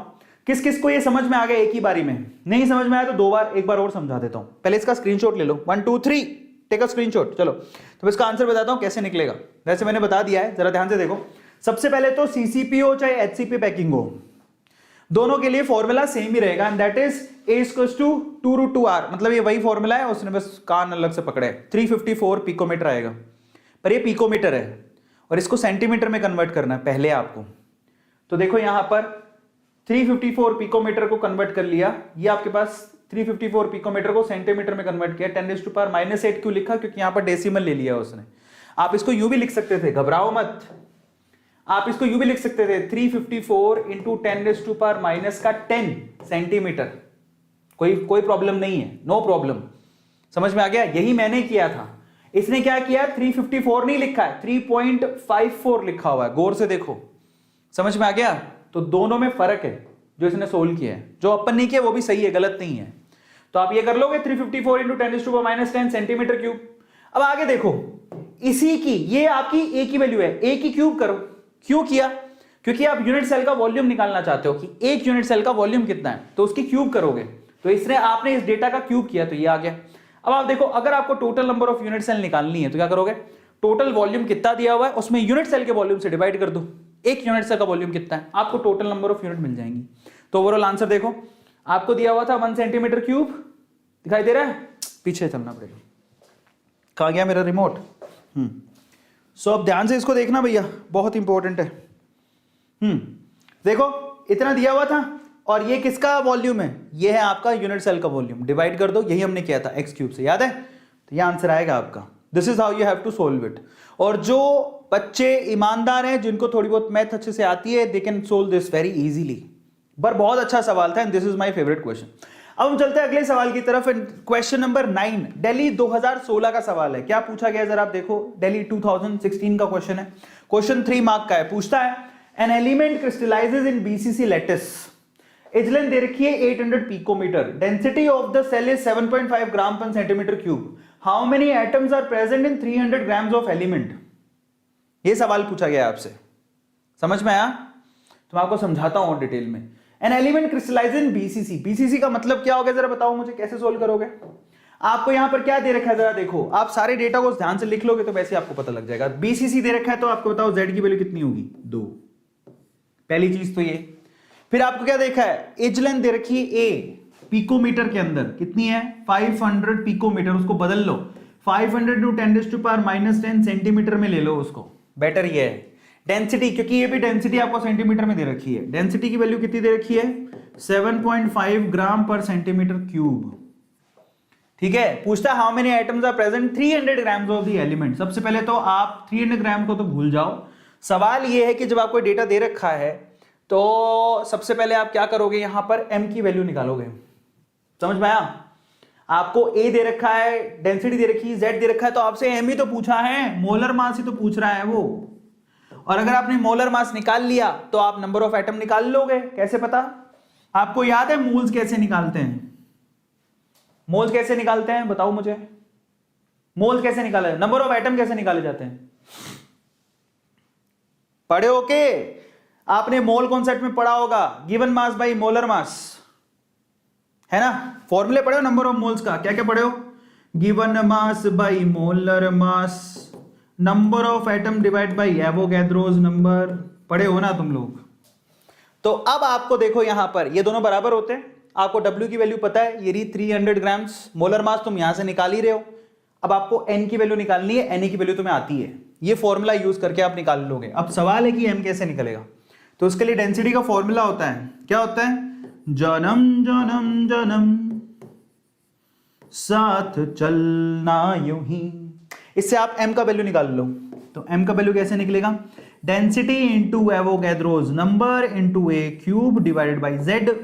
सारी वैल्यूज तो हैं तुम्हारे पास, डेंसिटी की वैल्यू ये रही, Na की वैल्यू तुम्हें पता ही है, कांस्टेंट है, ए क्यूब की वैल्यू ये रही, ए की क्यूब करनी है, Z की वैल्यू तुम्हारे पास 2 है। ऐसे करके M की वैल्यू निकाल लोगे। जब M निकल जाएगा तो W की वैल्यू कितनी रखी है 300 ग्राम्स, डिवाइड बाई M की वैल्यू तुम यहां से निकालोगे ग्राम पर मोल, जो भी निकलेगी यहां से वो रखोगे वहां पर। Na की वैल्यू तुम्हें पहले से पता है, तो आपको N की वैल्यू निकालनी है, यही निकालना है आपको, number of atoms. This is the question only. आया समझ में? 300 ग्राम को मोलर मास से डिवाइड करोगे, मोलर मास की वैल्यू यहां से निकलेगी, ये रही मोलर मास की वैल्यू निकल रही है, और एवोगैड्रो नंबर साथ में दे रखा है, N की वैल्यू निकालनी है। This is how you have to solve it, and that's very interesting question. ठीक है, तो आपको फिर से दिखाता हूं जिसको समझ में नहीं आया, बहुत अच्छे सवाल है और ये आपको करने हैं बैठ के घर पे। ठीक है, तो जरा देखो, आपको एज लेंथ दे रखी है, ध्यान से देखना डेटा क्या दिया, 500 पिकोमीटर कन्वर्ट करो 510 सेंटीमीटर। ठीक है, पहली चीज हो गई, सब लोगों को समझ में आ गई? समझ में आ गई? हाँ है ना, मैं जवाब देते रहना। मास ऑफ सब्सटेंस 300 ग्राम, ये मास है। Z की वैल्यू BCC के लिए 2 होती है, डेंसिटी आपको दे रखी है, तो यहां से आप जब फॉर्मूला लगाओगे तो M की वैल्यू कैलकुलेट करोगे। समझ में आया? M की वैल्यू कैसे निकालोगे? डेंसिटी, ये एवोगैड्रो नंबर, ए क्यूब, Z सारी वैल्यू रख देना। मैं आपसे कहता हूं आप कैलकुलेट मत करो, Na को Na ही रख देना, क्योंकि पता क्यों? क्योंकि आगे जाके जब आप नंबर ऑफ मॉलिक्यूल्स या एटम्स निकालोगे वहां पर भी Na से Na कैंसिल हो जाएगा। Better not to put the value and not to calculate it. मैं आपकी जगह होता तो मैं Na की वैल्यू रख के कैलकुलेशन नहीं करता, मैं Na को Na ही रखता, क्योंकि आगे जाके Na कट जाएगा। आया समझ में? फाइनली M की वैल्यू निकल गई। अब आप क्या करोगे? उसके बाद कुछ नहीं है। जब आपके पास M की वैल्यू निकल चुकी है, नंबर ऑफ एटम कैसे निकालोगे? Avogadro's number given mass divide by M। ये आंसर इस तरह से निकलना था। ये कहां से आया पता है? ये फॉर्मूला अभी निकाला था तुम लोग। कौन सा? आप लोग याद करो, नंबर ऑफ मोल कैसे निकालते थे? That is given mass by molar मास, या फिर कैसे निकालते थे? Number of atom divide by Avogadro's number. तो तुम्हें N की वैल्यू निकालनी है, तो given mass into Avogadro number, ठीक है, और डिवाइड बाई मोलर मास। तब आप देखो, ये आपको एवोगैड्रो नंबर दे रखा है, Na की वैल्यू, ये मास दे रखा है और ये मोलर मास दे रखा है, वही सेम फॉर्मूला है, और यहां से नंबर ऑफ एटम निकल रहे हैं वो इतना है। ये वही फॉर्मूला है जो कि आप 11th स्टैंडर्ड में पहली क्लास में पढ़ते हो। Is this clear? सबको समझ में आ गया? This is how you have to solve it. समझ में आया? अब आखिरी सवाल की तरफ चलते हैं। फाइनली हम लोग आखिरी सवाल की तरफ हैं। दिल्ली 2018 का आखिरी सवाल है। क्या पूछा गया है? पॉइंट इफेक्ट क्या होता है और उसको डिस्क्राइब करो। पॉइंट इफेक्ट का मतलब क्या होता है? जब कोई एटम अपनी जगह से खिसक जाता है तो उसे डिफेक्ट कहते हैं, और एटम के खिसकने को पॉइंट इफेक्ट कहते हैं। पॉइंट इफेक्ट कितने तरह के होते हैं? पॉइंट इफेक्ट 4 तरह के होते हैं। कौन कौन से? ये देखो, जब पॉइंट इफेक्ट का मतलब are irregularity and deviation from the ideal arrangement, that is called point effect. और ये 4 तरह के होते हैं, vacancy, interstitial, Frenkel and Schottky. अब इनके एग्जांपल आप लोगों को देके आने हैं, ठीक है। स्पेशली जो 2 शुरू के होते हैं वो एटम्स के अंदर होते हैं, ये आयंस के अंदर होते हैं, जानते हो? यस, तो यही लिख के आना है आपको। आखिरी सवाल तो बेहद आसान था। फ्रैंकल डिफेक्ट में क्या होता है? कोई इंटरस्टिशियली अपनी जगह छोड़ के शिफ्ट हो जाता है, that is called Frenkel defect. ठीक है। और शॉर्टकट इफेक्ट क्या होता है कि यहां से तो दो आयन ही गायब हो जाते हैं, कैटायन और एनायन गायब हो जाएंगे। ठीक है, पहला सवाल।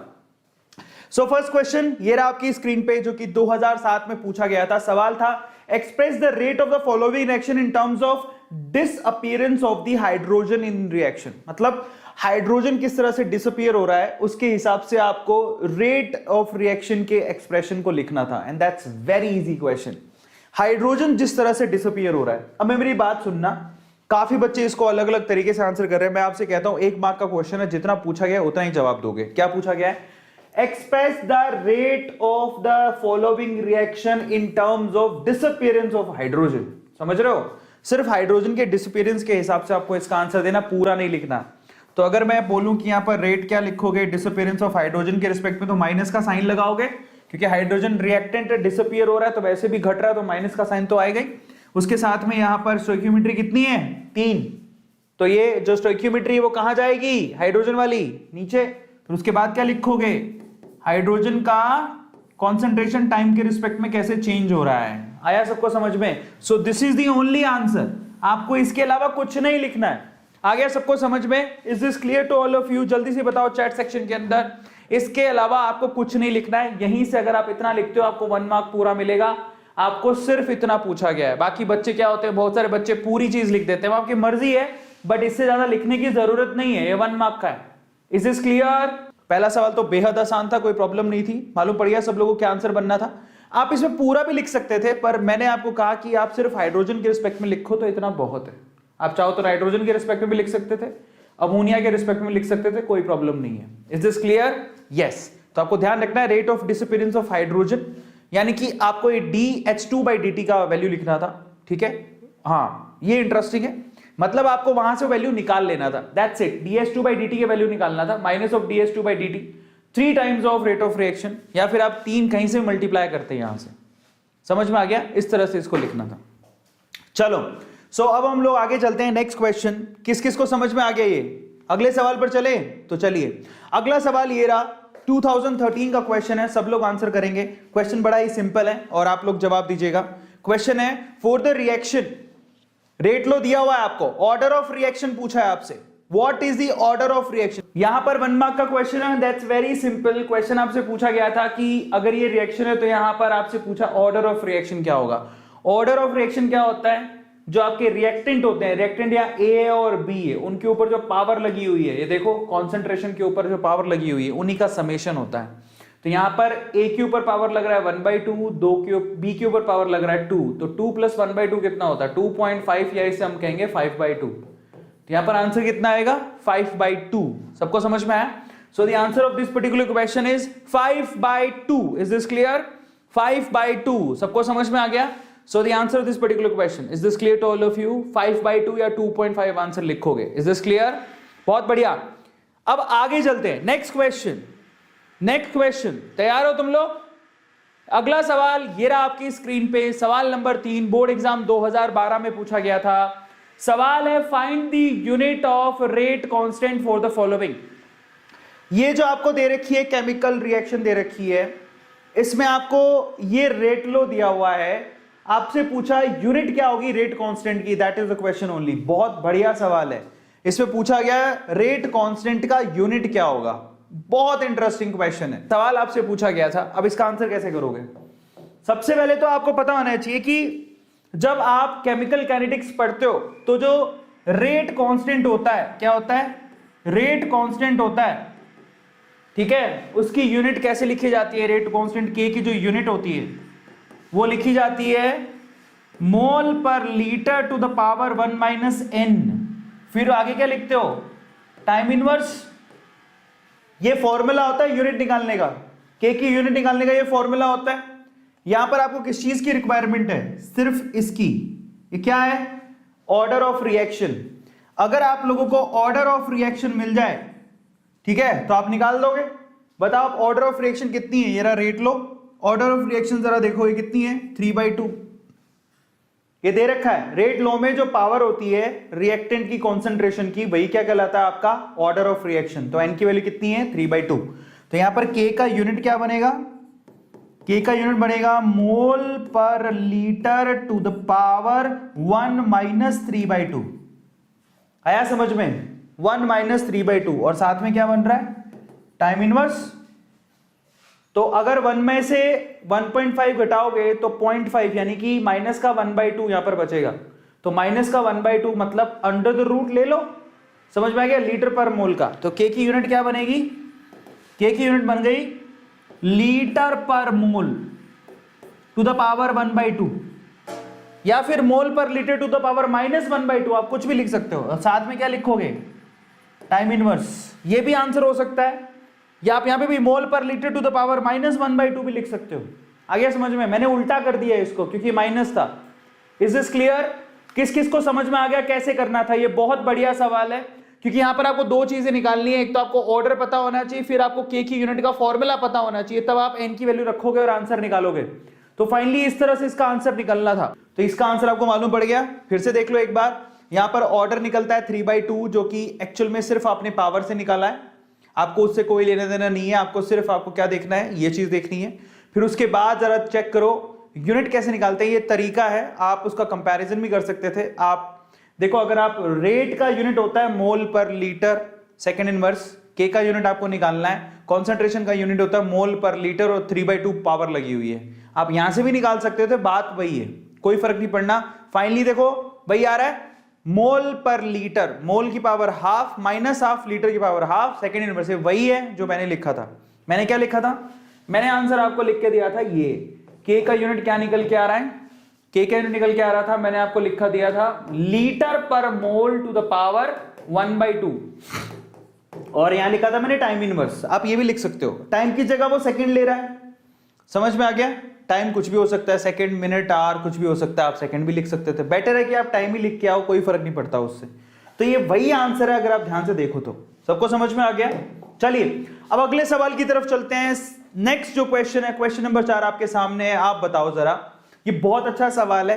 कहता है आपके पास एक रिएक्शन है ट्वाइस ऑफ N2O5 है, जो कि NO2 जिसके 4 मॉलिक्यूल बन रहे हैं और O2 जिसका 1 मॉलिक्यूल बन रहा है, जिसके लिए आपको ना रेट लॉ दिया हुआ है। ये रेट लॉ क्या है जरा आप देखो, बहुत बढ़िया सवाल है ये। रेट लॉ क्या है? K N2O5 to the power 1।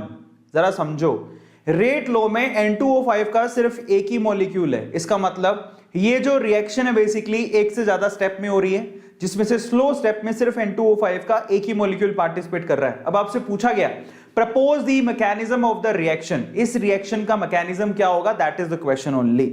Propose the mechanism of the reaction, इस पर्टिकुलर केमिकल रिएक्शन का मैकेनिज्म क्या होगा? That is the question only. तो चलो इसका आंसर कैसे दोगे आप लोग जरा बताओ। बहुत अच्छा सवाल है। यहां पर मैकेनिज्म पूछिए, पहले गौर करो। आप कभी भी रेट लो लिखते हो तो वो आप सबसे स्लो स्टेप के लिए लिखते हो, यस और नो?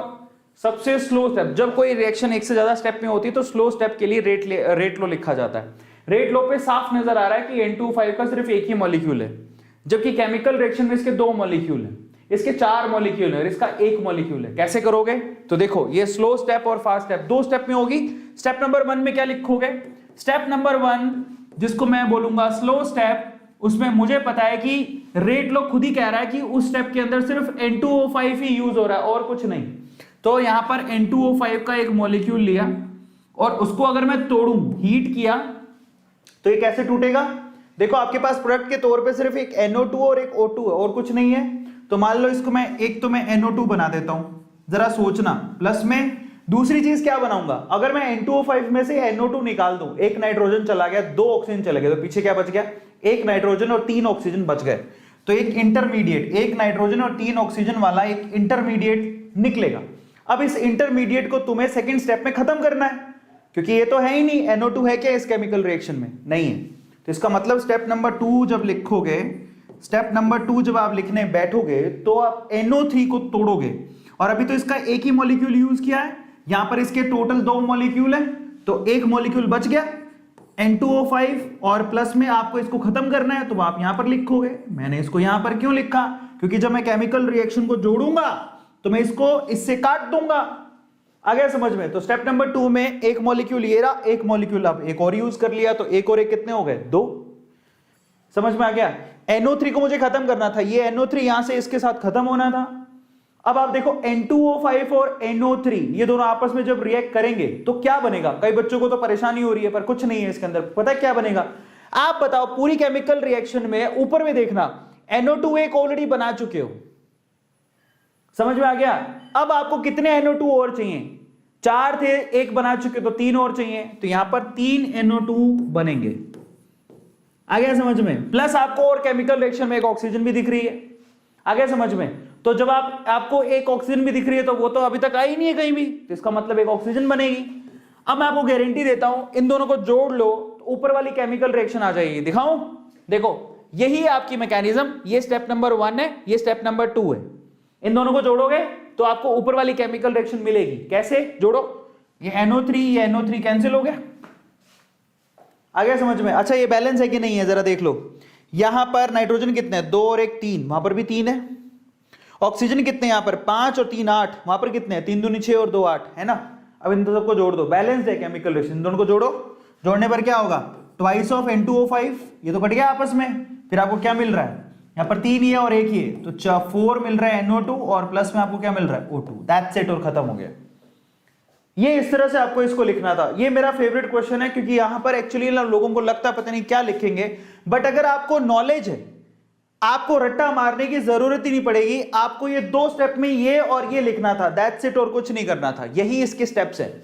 अब किस किस को ये समझ में आ गया, एक बार वीडियो को दोबारा देख लेना। मैं चाहता हूं किस किस को ये समझ में आ गया कि हमें ये कैसे लिखना है, just write down chat section. Next question, लेकिन उससे पहले एक बार इसका आंसर फिर से देख लो। यहां पर आप खुद से देखना कि ये केमिकल रिएक्शन आपको बनानी है, ये आपकी रेट लो है, इसका मतलब स्लो स्टेप में सिर्फ एक N2O5 यूज करना है। तो मैकेनिज्म क्या होगी, यही हमने लिखी है। देखो N2O5 स्लो स्टेप में NO2 और NO3 में टूटता है, ये NO3 अनस्टेबल है, ये NO3 N2O5 की दूसरी यूनिट से रिएक्ट करके NO2 3 बनाता है और एक O2 बनाता है। इन दोनों को जोड़ोगे तो आपको ऊपर वाला ही मिल जाएगा। सबको समझ में आ गया, ये स्लो है ये फास्ट है, और इसी के बिहाफ पे आपने रेट लो लिखा है। नेक्स्ट क्वेश्चन 2 मार्क के आएंगे अब, ठीक है। 2 मार्क का 5वां सवाल देखो, क्या सवाल पूछा गया है।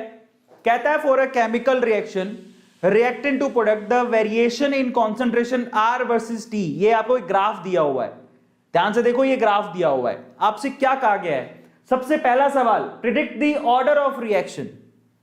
पहला सवाल आपसे पूछा गया, ग्राफ देख के बताओ कि इस केमिकल रिएक्शन का ऑर्डर क्या होगा। 2014 में ये सवाल पूछा गया, 2 मार्क का। देखो आपको पता होना चाहिए, ये जो ग्राफ है साफ साफ यहां पे दिखा रहा है कि यहां पर जो बेसिकली रेट है वो टाइम के रिस्पेक्ट में, रिएक्टेंट है जो कॉन्सेंट्रेशन की जो रिएक्टेंट है वो टाइम के रिस्पेक्ट में लीनियरली घट रही है। रिएक्टेंट की कॉन्सेंट्रेशन टाइम के रिस्पेक्ट में लीनियरली घट रही है, और वो सिर्फ किस में होता है, जीरो ऑर्डर रिएक्शन में। आपकी मैं जानकारी के लिए आपको बता देता हूं, जिसको नहीं पता, आप ग्राफिकली अगर यहां मैंने लोग लिख दिया होता, लोग ऑफ आर, और यहां पर टाइम लिखा होगा, फिर अगर मैं घटा रहा होता तो ये होती फर्स्ट ऑर्डर रिएक्शन। और अगर लोग नहीं लिखा है, सिर्फ आर लिखा है, तो ये कौन सी रिएक्शन है, जीरो ऑर्डर रिएक्शन है। और आपको जीरो ऑर्डर रिएक्शन के लिए पता होना चाहिए, किसी भी टाइम अगर आप 18 लिखते आर लिख लो, किसी भी टाइम पर रिएक्टेंट की जो कॉन्सेंट्रेशन होती है वो इनिशियल कॉन्सेंट्रेशन में से KT को घटाया जाता है। समझ में आ गया, ये वो केमिकल रिएक्शन होती है। आपको पता है ना integrated rate law, zero order reaction में किसी भी टाइम पीरियड पर कॉन्सेंट्रेशन अगर आपको निकालनी है तो इनिशियल कॉन्सेंट्रेशन में से KT घटेगा। अब इसका कंपैरिजन कर लो, ये Y है, ये mx है, ये प्लस है और ये C है। तो अगर मैं पूछूं कि यहां पर m क्या है, स्लोप, और वो कितना है, माइनस का k, यही दूसरा सवाल है। What is the slope of the curve, curve का स्लोप क्या है, and that is minus k। किस किस को समझ में आ गया, minus k is the slope of this curve. जो भी ये स्ट्रेट लाइन है उसका स्लोप कितना है, माइनस का k। k क्या है यहां पर, k है रेट कांस्टेंट, k क्या है यहां पे, रेट कांस्टेंट। तो 2 सवाल के जवाब देने थे। पहला सवाल का जवाब था जीरो ऑर्डर रिएक्शन है, देख के मालूम पड़ रहा है, जो बच्चे पढ़ते हैं उनको अच्छे से पता है। दूसरा स्लोप पूछा था, वो कितना है, माइनस का k। दैट्स इट, और कुछ नहीं था इसके अंदर। सबको समझ में आ गया। अगला सवाल देखिए, 5 सवाल हो चुके हैं, 5 ही और सवाल बचे हैं। इस सवाल का जवाब आपके सामने था, बहुत सिंपल था। ग्राफ से समझ में आता है कि जीरो ऑर्डर केमिकल रिएक्शन थी, ठीक है। सबसे पहले तो क्योंकि उसका ग्राफ ये सिर्फ जीरो ऑर्डर के लिए होता है, और जीरो ऑर्डर केमिकल रिएक्शन के लिए इंटीग्रेटेड रेट लो ये होता है, जहां से समझ में आता है स्लोप की वैल्यू कितनी होनी चाहिए थी, माइनस का k, है ना। सबको पता है ना, छोटी छोटी चीजें याद होनी चाहिए। शुरू कहां से होता है? आर नोट से, इनिशियल कॉन्सेंट्रेशन से घटती चली जाती है। ये तो सिंपल ग्राफ है, शुरू के कॉन्सेंट्रेशन से घटता चला जाएगा, कुछ भी नहीं। अगले सवाल पर चलते हैं, नेक्स्ट क्वेश्चन। अगला सवाल दिल्ली 2015 का सवाल है, बहुत बढ़िया सवाल है। कहता है आपसे अ रिएक्शन ए बी यहां पर रिएक्टेंट है, प्रोडक्ट बना रहे हैं, द रेट इज गिवन, ये रेट आपको गिवन है। ओके, सवाल पूछा गया how is the rate reaction affected if the concentration of B is double. अगर मैं बी की कॉन्सेंट्रेशन को डबल कर दूं तो रेट पे क्या फर्क पड़ेगा? पहला सवाल, अगर मैंने बी की कॉन्सेंट्रेशन को डबल कर दिया तो रेट कितना गुना हो जाएगा? सिंपल सवाल है, यहां पर साफ साफ लिखा हुआ है, आप खुद से चेक करो। रेट जो है ना वो प्रोपोर्शनल है बी स्क्वायर के। अगर आपने बी को डबल कर दिया तो सोचो जरा, यानी कि रेट, अब आप बी को डबल कर रहे हो तो आप यहां पर आप जरा चेक करो प्रोपोर्शनलिटी टू बी। अब बी को डबल कर दिया मतलब इसकी कॉन्सेंट्रेशन को आपने डबल कर दिया तो 2b की स्क्वायर कर दिया आपने। आ गया समझ में? तो 2 2 4b स्क्वायर। तो बेसिकली अब जो रेट है बेसिकली वो क्या हो गया? 4 गुना हो गया। That's very simple. 2 की स्क्वायर कितनी होती है? 4 होती है, 4 गुना हुआ ना। अगला सवाल देखो, अगला सवाल जरा देखो, what is the overall order of reaction if A is present in large access. बहुत बढ़िया सवाल है। अगर मैं यहां पर, ध्यान से सुनना, अगर मैंने यहां पर ए की कॉन्सेंट्रेशन को बहुत ज्यादा एक्सेस में ले लिया, बहुत ज्यादा, तो बताओ पूरी केमिकल रिएक्शन का रेट क्या होगा? अगर मैं ए की कॉन्सेंट्रेशन को बहुत ज्यादा ले लूं एक्सेस में, तो बताना है आपको रेट ओवरऑल यहां पे पूछा गया ऑर्डर कितना होगा, ओवरऑल ऑर्डर ऑफ रिएक्शन कितना होगा, that is the question only. अगर आपने यहां पर ए की कॉन्सेंट्रेशन को एक्सेस में ले लिया, मतलब बहुत ज्यादा है, समझ में आ गया, तब एक्चुअली ए का थोड़ा बहुत माइन्यूट यूज होगा तो कोई रेट पर फर्क पड़ेगा नहीं। अगर कोई चीज एक्सेस में ली जाती है, जैसे पानी एक्सेस में होता है, याद है सूडो फर्स्ट ऑर्डर रिएक्शन किसको बोलते थे? सूडो फर्स्ट ऑर्डर रिएक्शन में पानी यूज होता था जो एक्सेस में लिया जाता था। तो पानी जब एक्सेस में लिया जाता तो जो चीज एक्सेस में ली जाती है बेसिकली उसका रेट से कोई लेना देना ही नहीं बच पाता। वो एक्सेस में है तो उसका रेट से इंडिपेंडेंसी हो जाती है। क्योंकि आप सोचो जरा, ये वही वाली कहानी है कि समंदर में बहुत पानी है, कल को मैं समंदर में 4 बाल्टी पानी निकाल लूं, समंदर से मैंने 4 बाल्टी पानी निकाल लिया, तो क्या समंदर के पानी में कमी आ जाएगी क्या? ईमानदारी से बताओ। अगर समंदर से मैंने 4 बाल्टी पानी निकाल लिया, या फिर समंदर में मैंने सुसु कर दिया, अपन सारी जनता मिलकर अगर समंदर में सुसु कर देंगे तो क्या समंदर का जो जल स्तर है वो बढ़ जाएगा क्या? क्या फर्क पड़ना है समंदर पे? समझ में आ रहा है? ना तो 4 बाल्टी पानी निकालने से फर्क पड़ेगा, ना मेरे सुसु करने से फर्क पड़ेगा। अरे गेटिंग माई पॉइंट है ना? वहीं एक मग्गा लो, एक मग्गे में से एक मग्गा पानी निकाल लोगे तो खाली हो जाएगा, सुसु कर दोगे तो भर जाएगा। तो डिफरेंस चेक करो, जब आप कोई चीज एक्सेस में लेते हो, समंदर एक्सेस है, अनंत है, उसमें कुछ डालने से फर्क नहीं पड़ेगा, निकालने से फर्क नहीं पड़ेगा। तो ऐसा ही यहां पर भी है, अगर ए एक्सेस में लिया है तो अब इसको डिस्कार्ड कर दो, अब उसका कोई मतलब नहीं है। अब जो रेट है वो सिंपली किस पे डिपेंड कर रही है? बी पे। समझ में आ गया? तो अब जो रेट होगी वो एक्चुअली वो सिर्फ बी पे डिपेंड करेगी, बी की स्क्वायर पर। तो ऑर्डर क्या हो गया? ए तो हट गया, तो ऑर्डर क्या हो गया? 2। सबको समझ में आ गया? ऑर्डर निकलेगा 2। अब ए डिस्कार्ड हो गया, इसका कोई मतलब नहीं है। अब rate actually B to the power square है, तो यहां पर जो 2 लिखा है वही तुम्हारे लिए क्या हो गया? ऑर्डर ऑफ रिएक्शन हो गया। बहुत अच्छा सवाल था, यही सवाल दिल्ली 2015 में पूछा गया था। सबको समझ में आ गया? ठीक है, is this clear? Is this clear to all of you? जल्दी से लिखो चैट सेक्शन में। तो यहां पर अगर आप ये लेके चलते हो और फिर अगर आपको बी को डबल करना है तो 4 गुना हो जाएगी रेट। आपको इस तरह से प्रूव करके दिखाना उसको, जैसे अपन ने किया था। फिर उसके बाद अगर आपने ए को एक्सेस में ले लिया तो रेट एक्चुअली अब ए की कॉन्सेंट्रेशन पे डिपेंड नहीं करेगा। समझ में आ गया? अब सिर्फ बी पे डिपेंड करेगा, तो ऑर्डर ऑफ रिएक्शन 2 हो गई। क्लियर है सब लोगों को? इस तरह से आंसर निकला था। कोई भी चीज एक्सेस में होती है फिर उसका कोई मतलब नहीं है। ये वही वाली सीन है जो मैंने आपको बताई थी। Is this clear? 7वें सवाल पर हम लोग चल रहे हैं। कहता है the rate constant for the reaction of 0 order. पहले ही कह रहा है कि 0 ऑर्डर रिएक्शन है, उसके लिए रेट कांस्टेंट की वैल्यू दे रहा है आपको 0.0035, ठीक है, 0030 मोल पर लीटर पर सेकंड। ठीक है, कहता है how long will it take for the initial concentration of the reactant to fall from 0.1 capital M to 0.075 capital M। अगर आप कोई रिएक्टेंट पकड़ते हो जो इनिशियली 0.1 कैपिटल एम कॉन्सेंट्रेशन थी और वो 0.075 कैपिटल एम कॉन्सेंट्रेशन की बच जाए, तो सवाल आपसे पूछा गया और रेट कांस्टेंट दिया हुआ है, तो समय पूछ रहा हाउ लॉन्ग, इसमें कितना समय लगेगा, और वो कह रहा है जीरो ऑर्डर केमिकल रिएक्शन। कितना आसान सवाल है ये। अब मैं आपको बता दूं इसको सोल्व कैसे करोगे। आपको सिर्फ ये पता होना चाहिए जीरो ऑर्डर केमिकल रिएक्शन में होता क्या है। जीरो ऑर्डर केमिकल रिएक्शन में किसी भी रिएक्टेंट की कॉन्सेंट्रेशन को आप निकाल सकते हो किसी भी समय के लिए। आपको इनिशियल कॉन्सेंट्रेशन पता होना चाहिए, उसमें से केटी की वैल्यू आप माइनस करोगे, यही होता है। अब आपको समय पूछा गया, बाकी सब चीजें दे रखी हैं। देखो आप बताओ इनिशियल कॉन्सेंट्रेशन कितनी है। इनिशियल कॉन्सेंट्रेशन 8 नॉट, कितनी वैल्यू दे रखी है 0.1, सही है। फिर आपको किसी समय पर कॉन्सेंट्रेशन भी दे रखी है, वो 0.1 से कितना जाना चाहता है 0.05, तो इसका मतलब 80 की वैल्यू भी आपको गिवन है, कितनी है 0.05, 0.075 गिवन है। फिर आपको के की वैल्यू भी गिवन है, के की वैल्यू कितनी है, फिर आपके लिए के की वैल्यू भी गिवन है, कितनी गिवन है, ये रही 0.0030, तो ये 0.0030, ये सब तो दिया है, टाइम निकालना है, तो ये इक्वेशन निकाल दो। टाइम क्या बचा इसके अंदर, तो अगर आप टाइम निकालना चाहो तो इस केटी को इधर ले आओ तो टाइम निकाल सकते हो। तो कैसे निकालोगे, that is a naught minus 80 by T by के, यही करना है।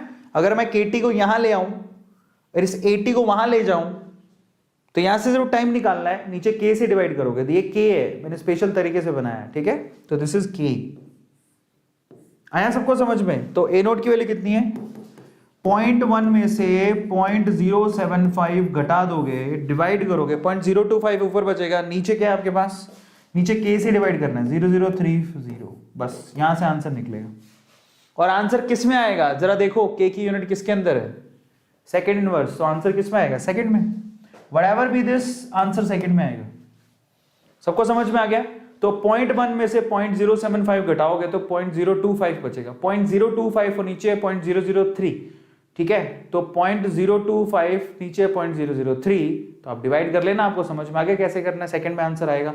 किस किस को समझ में आ गया, दैट्स वेरी इजी क्वेश्चन। किस किस के यहां पर लगता है कि यहां पर तो मैं पक्का 2 नंबर बना लूंगा, मुझे कोई प्रॉब्लम ही नहीं है, जल्दी लिख के बताओ। टाइम कितना आ रहा है प्रॉपरली अगर निकालो तो ये है 0.025 और यहां पर नीचे लिखा 0.003, ठीक है। तो पॉइंट घटा दो, 3 नीचे, ये पॉइंट घटाओगे तो 3 ऊपर कट गया आपस में, ये कितना हुआ 25/3, आंसर आना चाहिए 25/3 सेकेंड।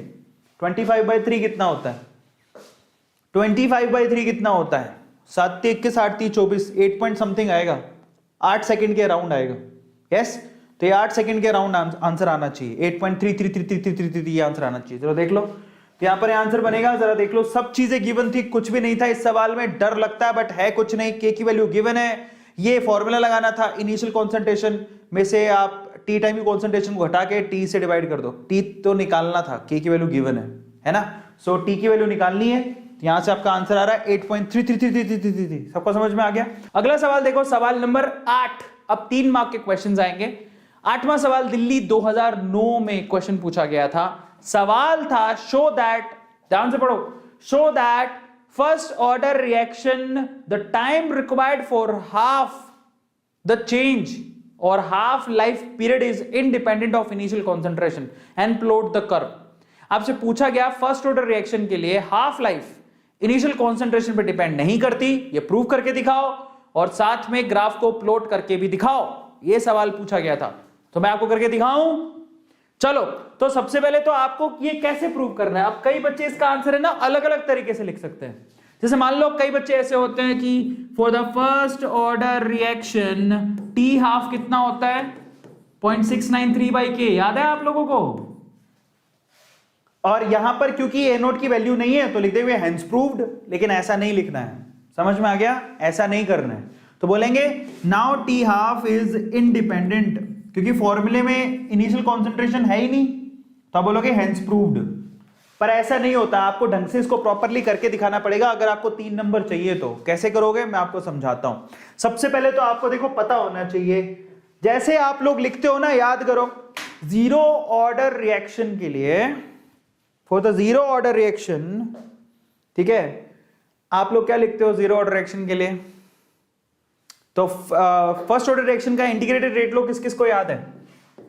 फर्स्ट ऑर्डर रिएक्शन का इंटीग्रेटेड रेट लॉ किस किस को याद है? बताओ,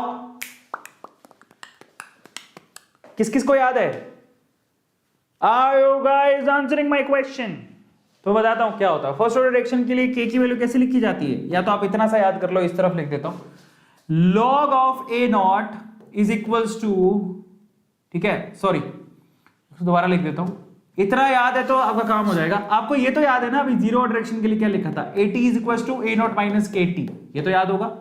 तो आप यहां पर आप क्या लिख सकते हो फर्स्ट ऑर्डर रिएक्शन के लिए, log of AT is equals to log of A naught minus K T. अगर आपने log लगा दिया, ये log बेस E है, तो ये फर्स्ट ऑर्डर रिएक्शन हो गई आपकी। आ गया समझ में? इस व्याप पे आप k की वैल्यू भी निकाल सकते हो। log बेस E को log बेस 10 में कन्वर्ट कर दोगे तो यहां लिखा जाएगा 2.303 by T log of A not by 80।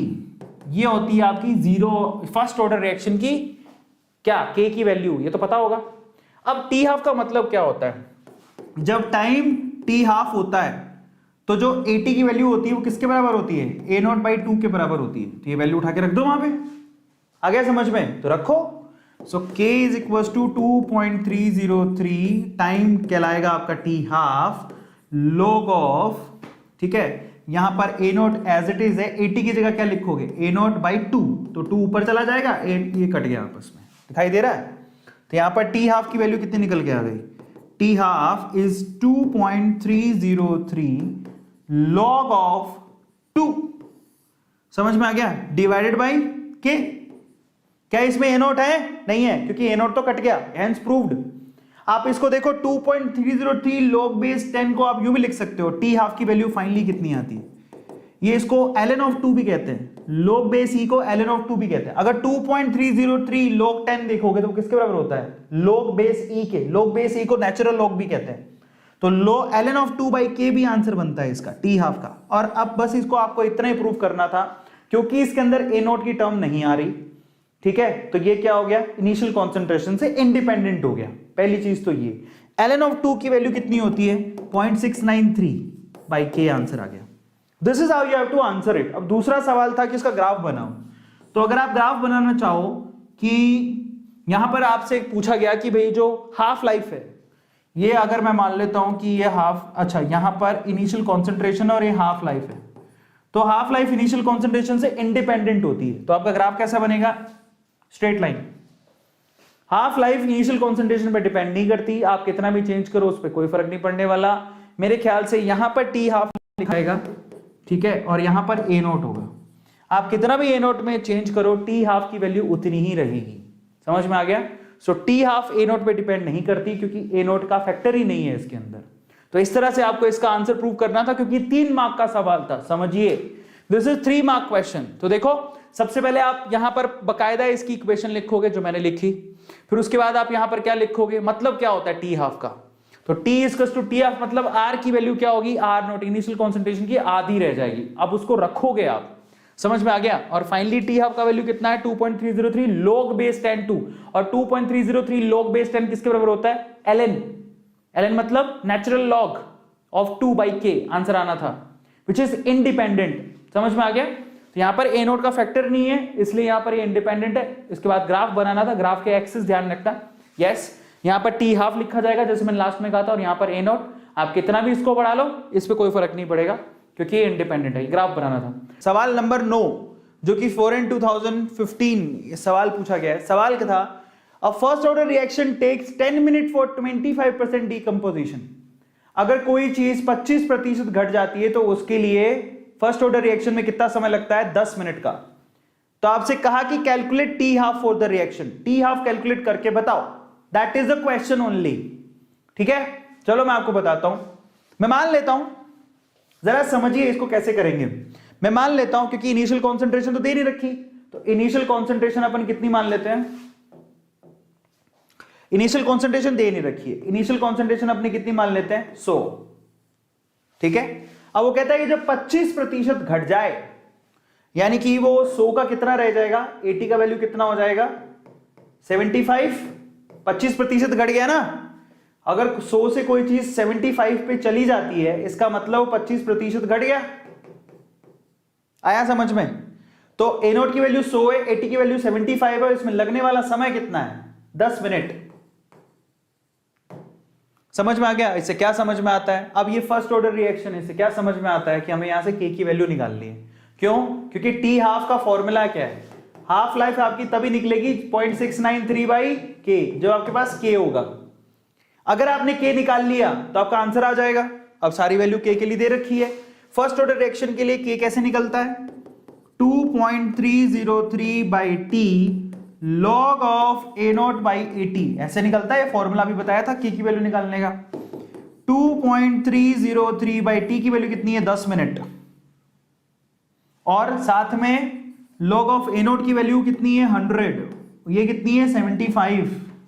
तो 100 बाई 75 कितना होता है? देखो यहां पर log 3 की वैल्यू आपको दे भी रखी है, log 4 की वैल्यू भी दे रखी है। ये कितना होता है? 4/3 log of 4 minus 4 log of 3, value सारी दे रखी है आपको, तो के की वैल्यू निकल जाएगी यहां से। सारी वैल्यू भी दे रखी है ऊपर, ये इसकी खास बात है। तो यहां से आप देखो 2.303 बाई 10, यहां पर log of 4 minus log of 3, log of 4 की वैल्यू आपको दे रखी है 0.6020, log ऑफ 3, ये तो 0.6 में से 0.4 गया, 0.2 मान लो। समझ में आ गया? तो यहां से 0.2 है, पॉइंट जब हटाओगे तो क्या होगा बेसिकली? तो 0.2 बाई यानी कि 2/10, 2 2 जा 4 बाई 100, तो 0.04 के करीब आएगा ये के की वैल्यू, जो आप निकाल सकते हैं, यहां से कोई प्रॉब्लम नहीं है ना। और के की यूनिट क्या बनेगी? क्योंकि यहां पर आप लोगों को टाइम कितने दे रखा है? 10 मिनट, तो ये के की यूनिट बनेगी मिनट इनवर्स। क्या बनेगी? Minute inverse. के की वैल्यू जब निकल गई तो अब आपको टी हाफ निकालना है। टी हाफ कैसे निकलेगा? ये देखो यहां पर 0.693 by K, whatever be the value of K you have to put here, answer निकल जाएगा। समझ में आ गया सब लोगों को? 2 2 जा 4 बाई 100, 0.04 के अराउंड आएगा ये, मतलब उसके आसपास ही, उसको के की वैल्यू रख देना 0.6 बाई 0.04, आंसर आपका टी हाफ का आ जाएगा। दैट्स इट, और कुछ नहीं करना उसमें। ठीक है? किस किस को समझ में आ गया? डिटेल बताऊं? बहुत इजी था ये सवाल।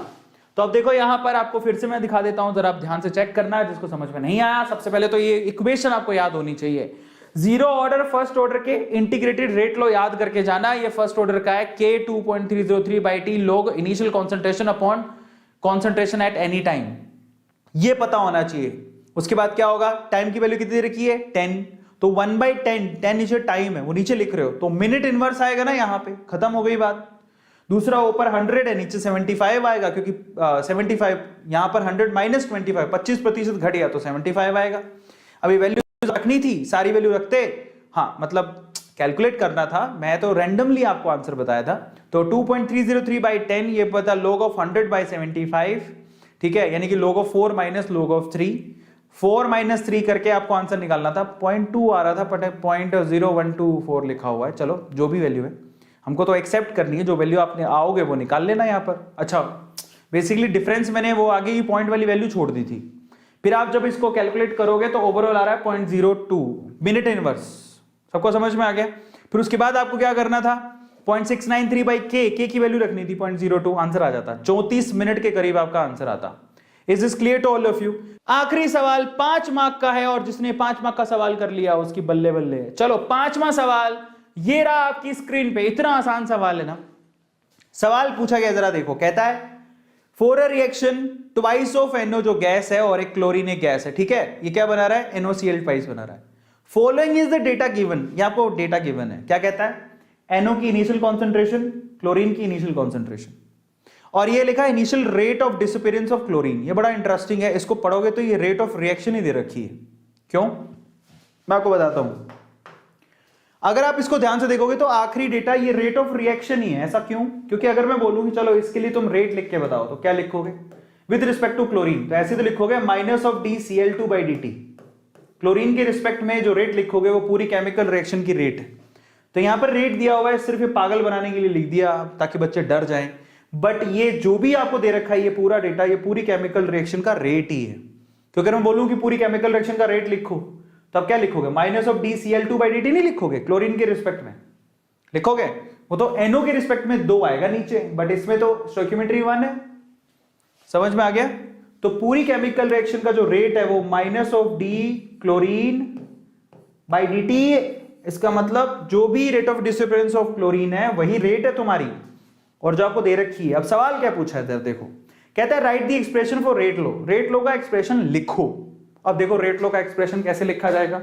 अगर आपको रेट लो का एक्सप्रेशन लिखना है तो उसमें आपको क्या क्या चीजें चाहिए, रेट लॉ के हिसाब से रेट इज इक्वल टू के, साथ में रिएक्टेंट कौन है, एक तो NO और एक क्लोरीन है, बट हम उसकी पावर कितनी लगाए हमें पता नहीं, तो यहां पर NO टू द पावर ढूंढना है आपको, मान लो x, और क्लोरीन टू द पावर ढूंढना है आपको, वो मान लो y।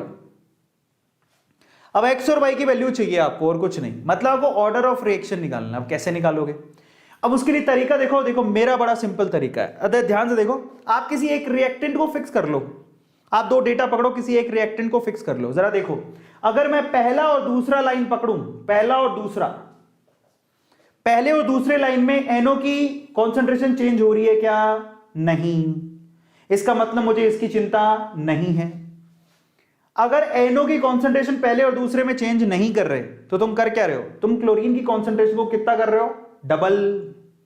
क्लोरीन की कॉन्सेंट्रेशन कितनी हो गई है, 2 गुना, 0.15 से कितनी हो गई, 0.3, दोगुना कर दी। तो रेट पे क्या फर्क पड़ रहा है, रेट भी कितनी हो गई है, 0.6 से 1.2, ये भी डबल, दुगनी। इसका मतलब क्या निकला, जब आप क्लोरीन की कॉन्सेंट्रेशन को डबल करते हो तो रेट भी डबल हो जा रही है। तो इसका मतलब क्या हुआ, इसका मतलब y की वैल्यू कितनी होनी चाहिए, 1, यस और नो, मतलब क्लोरीन की पावर कितनी होनी चाहिए, 1। क्यों, क्योंकि जब rate is directly proportional to chlorine की कॉन्सेंट्रेशन होगी, क्लोरीन की कॉन्सेंट्रेशन, ये तो मतलब निकला। अगर मैं क्लोरीन को डबल करूंगा तो रेट डबल, क्लोरीन को ट्रिपल करूंगा तो रेट ट्रिपल, क्लोरीन को 4 गुना करूंगा तो रेट 4 गुना हो जाएगी। आ रहा है समझ में, तो यही तो किया मैंने, जैसे ही मैंने यहां पर क्लोरीन को डबल किया रेट डबल हो गई। इसका मतलब y की वैल्यू कितनी होनी चाहिए, पावर कितनी होनी चाहिए, 1। सबको समझ में आ गया। तो मुझे y का वैल्यू यानी कि क्लोरीन का ऑर्डर मिल गया, y का वैल्यू कितना होगा, 1। ऐसे ही करके अब मैं क्या करूंगा, अब मैं ऐसी रो पकड़ूंगा जहां पर क्लोरीन फिक्स हो। पकड़ो, कहां कहां पर क्लोरीन फिक्स है, जरा आप देखो क्लोरीन अब कहां कहां फिक्स है। तो क्लोरीन यहां पर देखो, मैं पहली और तीसरी रो पकड़ लेता हूं, ये पहली रो दिखाई दे रही है सब लोगों को, और ये तीसरी रो। पहली और तीसरी रो में अगर आप ध्यान से देखो, मैंने क्लोरीन को चेंज नहीं किया, 0.15 से ये कितना है, 0.15 ही है। तो यहां चेंज क्या हो रहा है, यहां पर देखो मैंने NO की वैल्यू चेंज हो रही है। पहली और तीसरी में गौर से देखोगे तो पहली और तीसरी में क्या चेंज हो रहा है, 0.15 से सीधे सीधे 0.3, यानी कि दुगना। यानी कि जब मैं NO की कॉन्सेंट्रेशन को जस्ट डबल कर रहा हूं तो रेट पे क्या फर्क पड़ रहा है, रेट भी पहले और तीसरे का पकड़ोगे, ये 0.6 से कितना हो रहा है, 2.4, कितना, 4 गुना। तो यहां से यहां कितना चेंज आ रहा है, 4 गुना। अब मतलब समझो, जब आपने NO की कॉन्सेंट्रेशन को डबल किया, पहले और तीसरे रो में डबल कर दिया, देखो 0.15 का दुगना होता है 0.3, तो रेट आपकी 4 गुना हो गई, 0.6 का 4 गुना 2.4। तो इसको डबल करने से यहां 4 गुना हो रहा है, तो इसका मतलब क्या हुआ, x की वैल्यू कितनी होनी चाहिए, 2। R जो है बेसिकली कैसे डिपेंड करेगा, NO टू द पावर कितनी होनी चाहिए, डबल। आया समझ में, स्क्वायर लगनी चाहिए। क्यों, अब मैं इसको अगर NO की वैल्यू को डबल करूंगा तो रेट 4 गुना होगी, क्योंकि यहां पर बस 2 का स्क्वायर लगा हुआ है, 4 गुना। तो इसका मतलब x की वैल्यू मिल गई और y की वैल्यू मिल गई। इसका मतलब रेट कैसे लिखोगे, रेट इज इक्वल टू के, NO की पावर तो आ रही है डबल और क्लोरीन की पावर कितनी आ रही है, सिंगल। फिर आपसे पूछा calculate the value of rate constant, अब रेट कांस्टेंट की वैल्यू निकालो एंड स्पेसिफाइज इट्स यूनिट। जब आपको यहां पर अब ऑर्डर ऑफ रिएक्शन कितना हो गया, 3, ये 2 और ये 1, 3, तो के की यूनिट भी स्पेसिफाई कर सकते हो। के की यूनिट क्या निकालोगे, मोल पर litre to the power 1 minus n, 1 minus 3 and time inverse. तो यहां पर 1 माइनस 3 का मतलब माइनस का 2। समझ में आ रहा है, दोबारा समझाऊं, किस किस को पल्ले पड़ गया, जल्दी से बताओ, किस किस को पल्ले पड़ गया कि x और y कैसे निकला, x और y किस किस को पल्ले पड़ गया कि x और y कैसे निकला है। आप देखो, बस आपको कुछ नहीं करना होता, आप सिर्फ 2 रो पकड़ो, एक चीज को कांस्टेंट कर लो। मैंने पहली बार में 1 और 2 को किया, जहां पर NO कांस्टेंट था, सिर्फ ये चेंज हो रहा था। जब मैंने क्लोरीन को डबल किया तो रेट भी डबल हो रही है, तो इसका मतलब क्लोरीन टू द पावर 1 होगी। दिमाग लगाओ ना मैथमेटिकली, जब मैंने रेट को डबल, क्लोरीन की कॉन्सेंट्रेशन को डबल किया, रेट भी डबल हो रही है, इसका मतलब क्लोरीन की पावर 1 है, क्योंकि प्रोपोर्शनल डायरेक्टली है, ये जितना बढ़ेगा उतना ही ये बढ़ेगा, तो क्लोरीन की पावर 1 हो गई। इसी तरह से मैंने दूसरी रो भी पकड़ ली। दूसरी रो कौन सी पकड़ी? पहली और तीसरी, ये दोनों पकड़ी मैंने। इस केस में आप देखो यहां पर ये कांस्टेंट है, अब चेंज क्या हो रहा है, ये डबल किया मैंने 0.15 से 0.3, इस पे क्या फर्क पड़ रहा है? 4 गुना हो रहा है। ये डबल करने से अगर कोई चीज 4 गुना हो रही है, इसका मतलब स्क्वायर पे डिपेंड कर रही है। अभी करके आया तो थोड़ी देर पहले। अब उसके बाद कुछ नहीं है, अगर आप यहां पर ऑर्डर ऑफ रिएक्शन निकालोगे तो वो 3 आएगा। फिर आपसे कह रहा है calculate the value of rate constant and specify the unit. Rate constant के की वैल्यू निकालो। बहुत सिंपल है यार, रेट कांस्टेंट के की वैल्यू कैसे निकालोगे? अब आपको पता लग गया रेट कैसे लिखा जाएगा। रेट लिखा जाएगा के, एनओ की पावर कितनी आ रही है? 2, और क्लोरीन की पावर कितनी आ रही है? 1।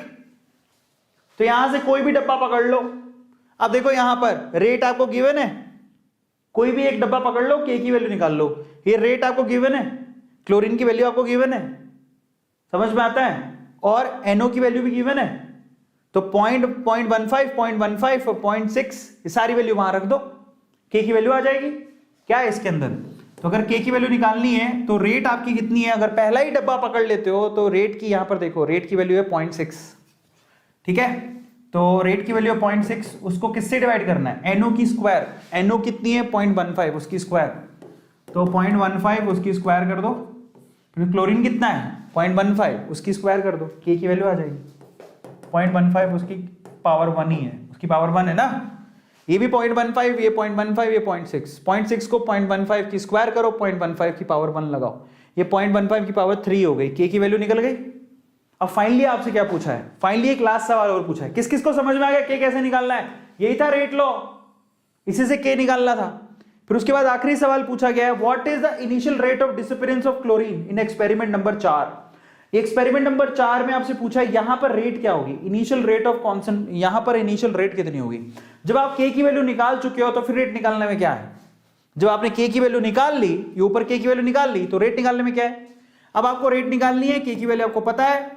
अब देखो यहां पर, ये देखो एनओ की पावर कितनी लगानी है? स्क्वायर, और क्लोरीन की पावर कितनी लगानी है? एक। सारी चीजें तो दे रखी है आपको, यहां से के की वैल्यू पता है।